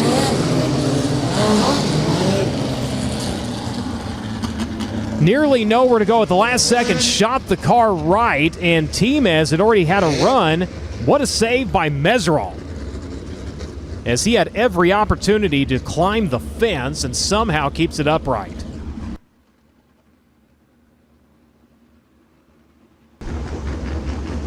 That's what T-Mez do. Always excited. Former Bay Cities Racing Association midget champion himself was running modifieds, pavement modifieds. Got a chance with Chris Walker at Babe Muffler. And as I've told many times, the first time I saw him was at Pikes Peak racing for Dino Tomasi, and he was spectacular. One of the great midget races I've ever seen. Looking at heat races so far, Kevin Thomas Jr. picking up his 4th heat race win of the season here today. Dason Persley picked up his 3rd. Justin Grant, Zach Weigel, and Ethan Mitchell, all their first heat race wins here this season. And Grant, who leads the points, getting after it when it counts in the feature event. And on that point, again, it is feature points only here over the next couple of days as we go back to green. Pushed by the 40, Danner could open the door, and Edwards is going to say thank you very much. He will clear the threshold, and he will take off of the TV here as they come around to the front straightaway. It'll be Edwards taking over the top spot. Danner running in 2nd. Thomas Meserol right there in 3rd. Battle going on behind them. Cummins around the outside of McDermott for the 4th spot. McDermott back in 5th as Edwards leads. Danner trying to regain and pounce on him with Thomas Meserol giving chase. Well, Edwards got really sideways, almost biked it up there, and T-Mez is working that bottom pretty well. Thomas Meserol, high side at the beginning of this one, down to the bottom now, going to take a look at 2nd. Breaks Danner so far able to hold on to the position as they've been battling, though. That has allowed the 3G of Kyle Cummins and that Glenn Steyer's Racing entry to close in and now throw his hat to the ring. Got her on the bike almost there over in turns 1 and 2. Saw him kind of skip up towards the wall as they come around the wave of the white flag. Cummins trying to get one more. T-Mez trying to hold him off as it's Drake Edwards with the lead onto the back straightaway. They'll find turns 3 and 4 for the final time. Checkered flag going to wave in this one. It will be The CB Industries, Avante Windows and Doors, number 83 of Drake Edwards grabbing the win. Briggs Danner in second. Drag race to the line. Mesrall over Cummins, McDermott, Miller, Ruschenberg, Jensrud, and Abbey. Unofficially rounding out your field. But your winner, ladies and gentlemen, he's out of Peoria, Arizona, driving the Avante Windows and Doors, Speedway Toyota Spike CB Industries, Petty Performance number 83. Race fans, give him a hand, Drake Edwards. Briggs Danner in second, Thomas Mesrall in third, Kyle Cummins in fourth, Chase McDermott in fifth, Cooper Miller, Corbin Ruschenberg, Carter Jensrud, and Jeffrey Abbey, unofficially rounding out your field. He'll work on getting the helmet off, and we'll send it back down to Christy. I'm sure there are a few things that make both Chad Boat and Jerry Petty happier than seeing their driver, their car, their team down here in victory lane at the dirt track at Indianapolis Motor Speedway. Drake Edwards going to park it for heat race number 6, working on getting the helmet off, and Drake Edwards using just about every last bit of the racetrack to make that pass for the lead after that late caution came out in heat race number 6. And Drake, were you surprised on that restart to see the bottom side left open for you? Yes, honestly, I kind of was. Briggs was hammering there trying to catch Corbin, and then Corbin made a mistake down there, so I figured he'd probably commit up there and kind of stick with it. So I was glad we were able to get that restart and kind of calm back down and get going there. So can't give it up for Jerry Petty with Avante Windows and Doors enough for being here and everything. This place is really cool, so hopefully we can do pretty good name in here. Drake Edwards been on a roll so far this 2025 season with CB Industries, and Jerry Petty at Avante Windows and Doors. He is your winner of heat race number 6. First heat race win of the season for the driver, the number 83.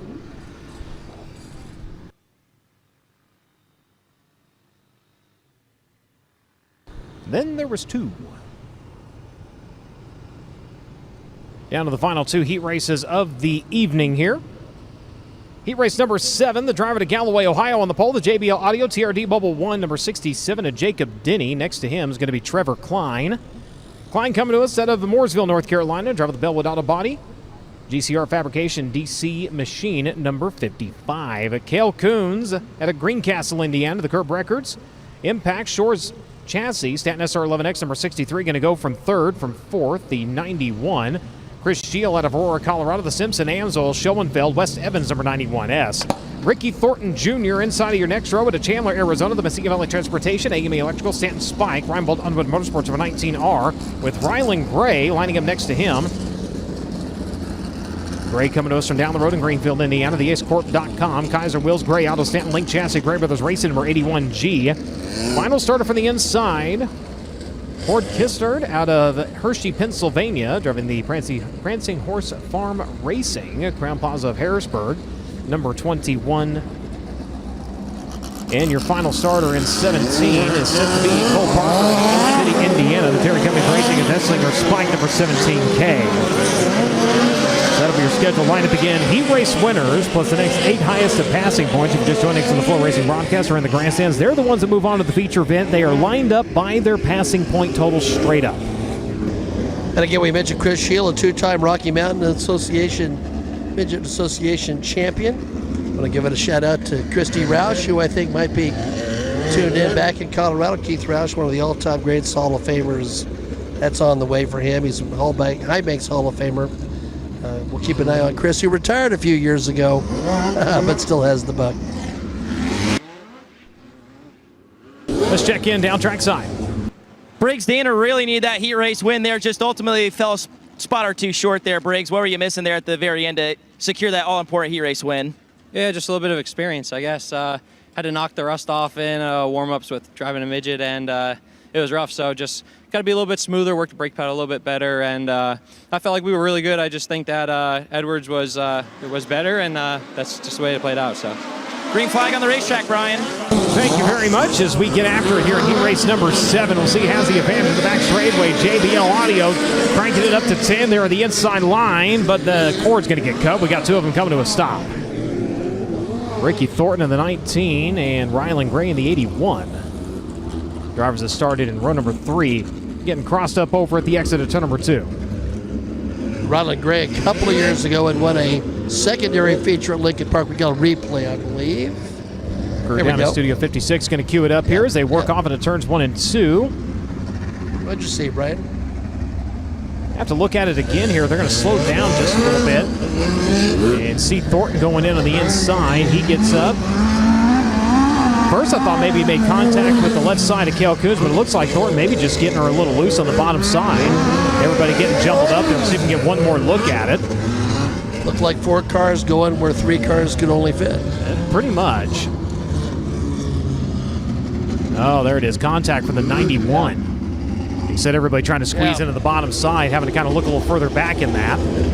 Yeah, I mentioned Ron Gurry won a secondary feature at Lincoln Park a few years ago. Last year, he picked up some victories, including at Kokomo Speedway. Really has had a good year. He's been running a little bit of pavement this year. Ran the little 500. He's ran the 500 Sprint Car Tour. Jacob Denny out of Galloway, Ohio, an 8-time winner on the season. 3 of those, the USAC Clauson Energy Drink Midget National Championship, brings it back to green. Everybody can file off into turns 1 and 2 once again. A couple of them thought they were going to come to a stop, and they get them refired. Thornton was one of them. Oh no, Coons upside down.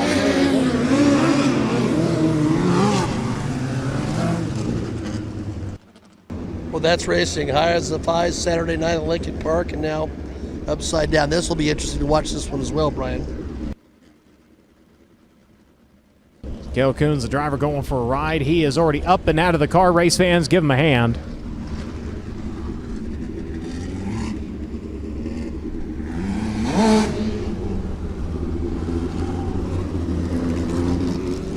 So Jacob Denny leading him.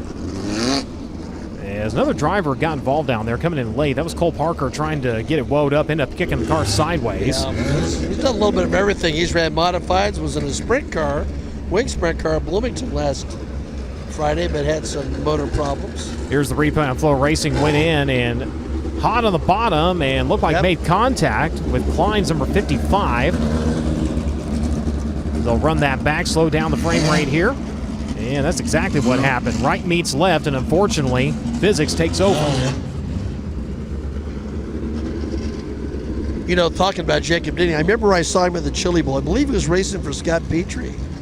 And I went to Terry Goff, a Hall of Famer in Indiana from the TQ ranks, was a chief mechanic, and said, can you run him next year? And they were searching. So we've watched this development with the Midwest Thunder Series, etc. But right now, he's just having an absolutely banner season. Getting a couple different looks here, as that was the infield shot that they just had on FloRacing broadcast.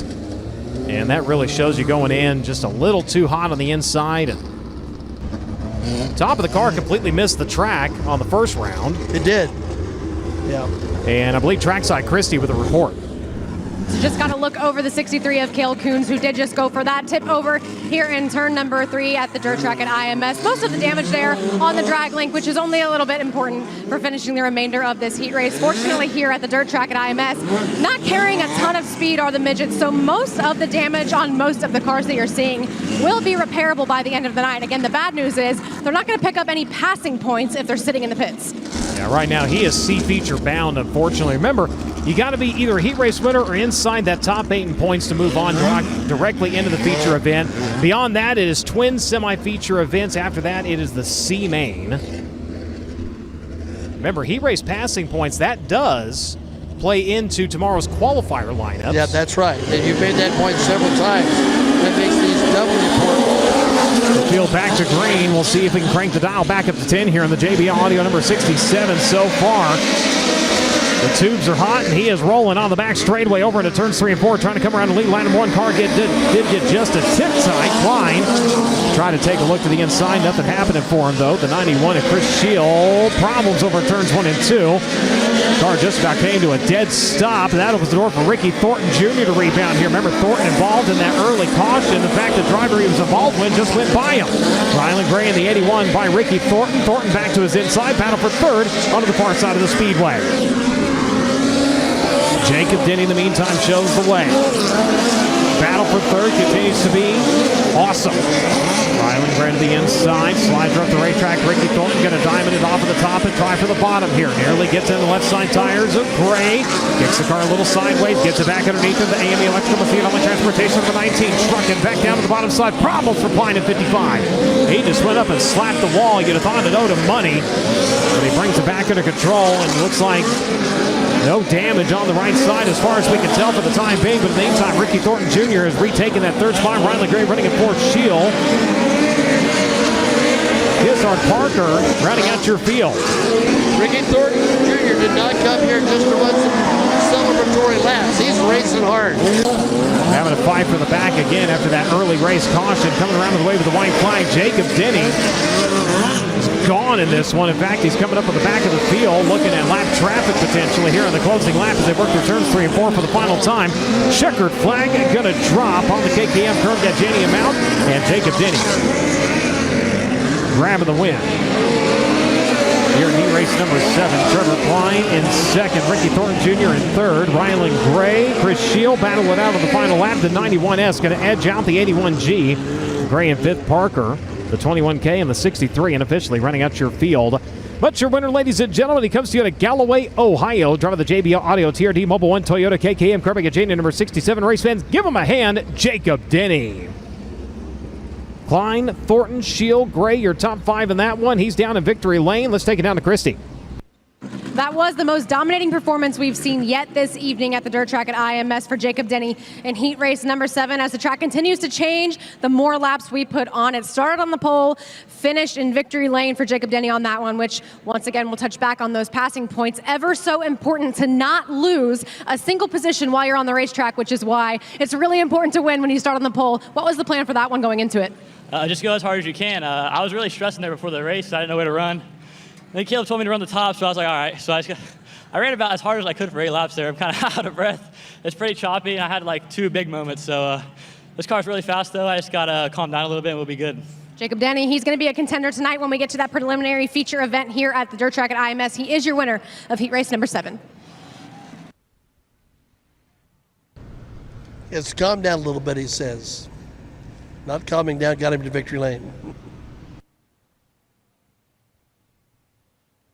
Fine line between calm and chaos. No, it really is. I mean, that's what you have to find. Former sprint car driver Brian Hayden, in talking about racing Winchester Speedway, says, you know, to go fast there, you got to figure that line out where you really scare yourself. And at this point, I'm not willing to do that. We talk about in racing where you have to slow yourself down by about 10% to really go faster. That's right. And you see a lot of drivers, especially coming up into the midget ranks and even starting to move up into the sprint car ranks in USAC, that are starting to really hit on that and really get some speed. As we'll bring out our final heat race of the night here for the USAC NOS Energy Drink Midget National Championship. Brecken Reese out of Canyon, Texas, going to be on the pole, driving the Sierra Towing and Crushing Sonny's Grocery Taylor Sudden Service 13 Supplies Cleaner number 00. And outside of him, the 14B is going to be Jonathan Beeson. He's out of Broken Arrow, Oklahoma. The Driven Midwesting, the Machine and Tool Kaiser, Holly Holland owned at number 14. Second row from the inside. Gold medal in the steering wheel toss out on the West Coast. The Avante Windows and Doors Lifestyle Homes, Ripper Chassis, Petty Performance number 3J. It's going to be JJ Yaley out of Phoenix, Arizona. And next to him, be the driver from right down the road in Terre Haute. It'll be the Honest Abe Roofing Second Law Motorsports. That's Singer Spike number 16TH. That is Kevin Newton. Next row from the inside, Frankie Guarini out of San Rafael, California. The FNF Racing, Stanton Spike. Z-Max number 63G with the 8D lining up to his right. That's going to be Miles Doherty out of Del Mar, Iowa, driving the Horizon Carpentry. MWR Honda Spike Chassis, Brian Crowder Incorporated number 8D. Next row from the inside, the 57F. That's going to be Tyler Fitzpatrick out of Columbia City, Indiana, the E-Brewing Company. Klotz Lubricants After Hours Racing number 57F. And from the 8th starting spot, Josh Hodge out of Brownsburg, Indiana, the Henchman Indy Duo Water Ortiz Nation. Claxon GRP Chassis number 5J. Final starter in this one is going to be Logan Seavey out of Southern California. The Indy Power Sports Prime 47 CGCPA's entry. That'll round out your lineup in heat race number 8. I believe Drake with an update. Yeah, catching up with Rylan Gray down here in the pit area. Not the run you were hoping for, but boy, was it chaotic. First off, take us through that heat race run, because there was crashes, calamity, passes, and I understand the 81G ain't so happy right now. So kind of take us through all that, because it was quite chaotic out there. Yeah, I just had to relearn how to run a rough track. You know, these conditions aren't very good, but unfortunately when you run with these guys, every race is about like it. So it's helping me get better at a rough surface, and we definitely found some ground in that heat race. Just more bad luck. It seems as soon as we got by Thornton, the motor just started giving out on me. So we'll hopefully try to get it fixed before the B or C, whatever we're in. Cripey and the Gray brothers trying to get this thing all patched up here before whatever main Rylan Gray is sorted out into, but you could hear it from his voice, not happy with how that one ended. Indeed, looking at the lineup again, this is one of our 9-driver heat races, and I want to point out that's kind of sporadic. You have one here, one here, one here. There's only 3 heat races that could choose the 9th starting spot. Right. So that's why you have one kind of early, one late, another one kind of in the middle. But we're set to go here. Heat race number 8, Breckenridge. The Chandler Grand Prix 00 going to bring it to the NOS Energy start cam. Breckenridge really has a nice record in the Tulsa shootout throughout his career.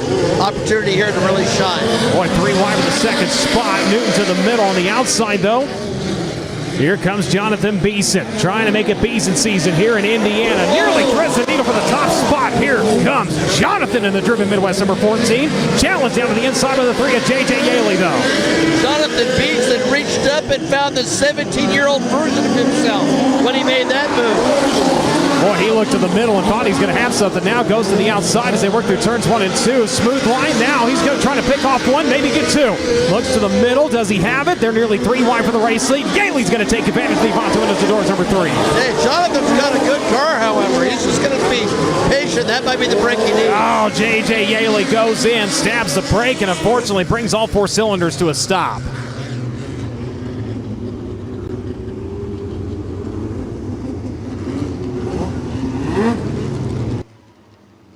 You know, JJ's Triple Crown year, he and Tony Stewart won all 3 USAC titles in a single year. He had 24 national victories that year. Now, he'll tell you 25. There was a special event in Terre Haute with the SCRA at that time. Everybody was there. I don't blame him for saying so, but 25 major victories in that year. It's still one of the great seasons we've ever had in the United States Auto.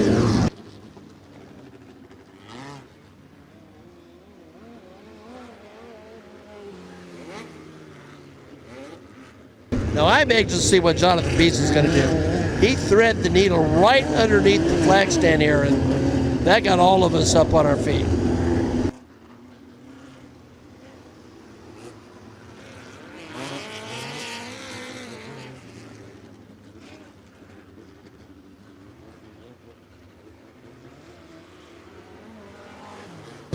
Apologies, Kevin Newton missing one of the updates on his manufacturer, an EA Stealth. Under the hood of the number 16. Get a text on that, correcting. Thank you very much as we go back to green. Breckenridge in the 00. Thought he was going to park at that time of the exit to number 2, but that opens the door. Here comes Jonathan Beeson for the race lead. The 14 up the racetrack. The link chassis's got it. Jonathan, his elbows up tonight. He's feeling it, but now he gets pushed to the outside. Tucks right down Meridian. Wow. Threads it like a quilt, but the caution is out. It's debris over at turn number 1. It's a French guy, isn't it? Goes by Jacques. Jacques Debris. Jules Gou. Or really bad cheese, I don't know.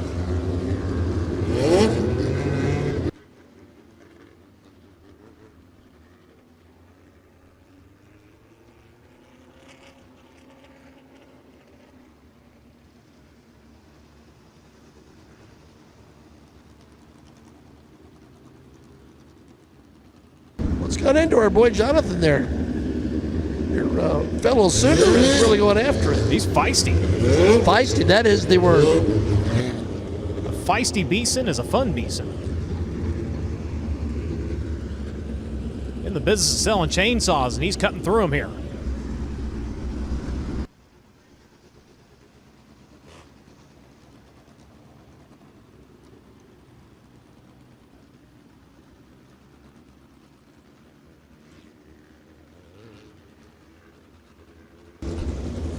Driver of the Driven Midwest, England Machine and Tool, Kaiser EA Stealth Link.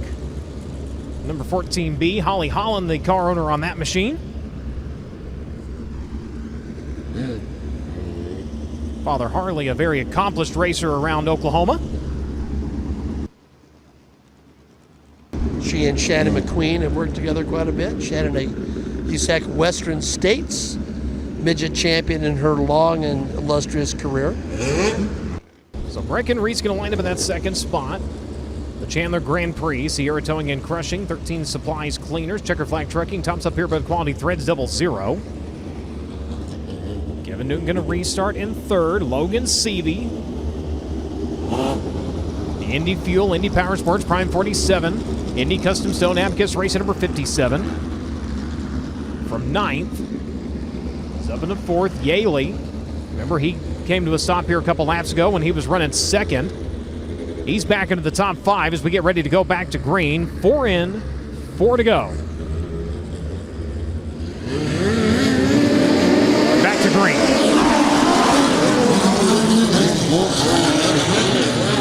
0 down to the bottom. Tries to take a look at it, but the caution lights have come on. Officials, again, they want them nose to tail when they come by that NOS Energy Star can. They were kind of fanned out a little bit there. So they're going to bring it back. They're going to try it again.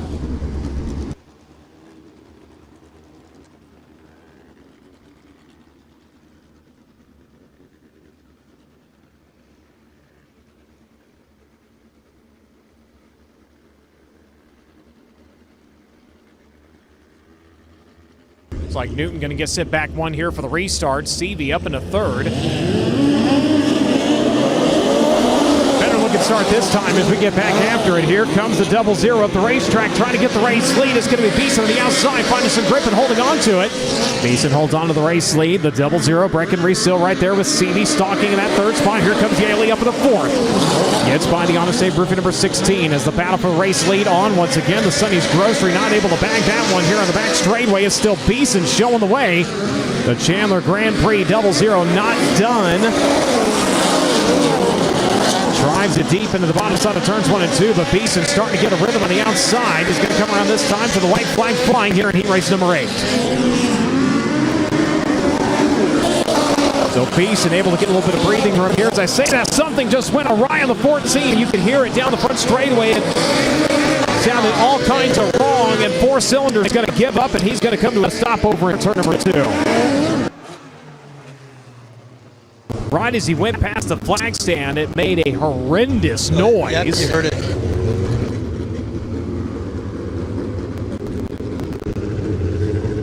When you hear it through headsets, it's bad. Vroom is good. Brr is not.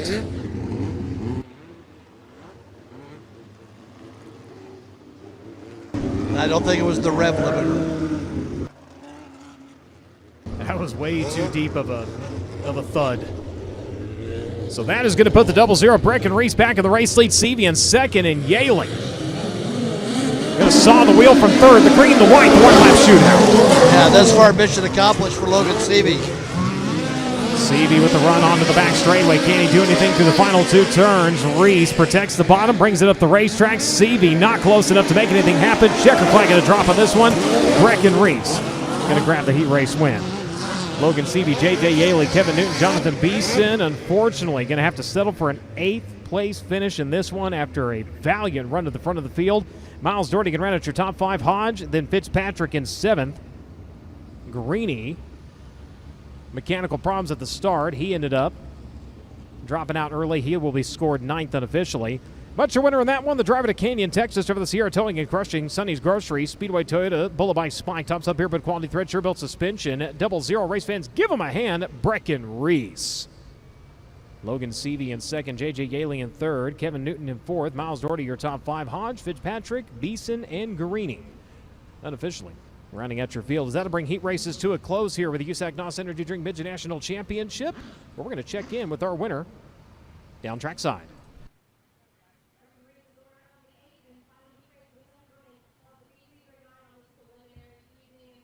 Spent nearly every other lap of that race either fighting for the lead or defending it. How did you have to change your approach for those changing circumstances?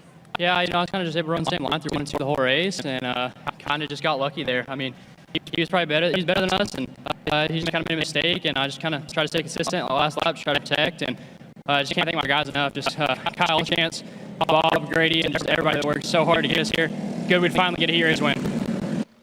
Winner of heat race number 8. He, along with every other heat race winner tonight, locked in to tonight's preliminary feature event for the 7th running of the BC39.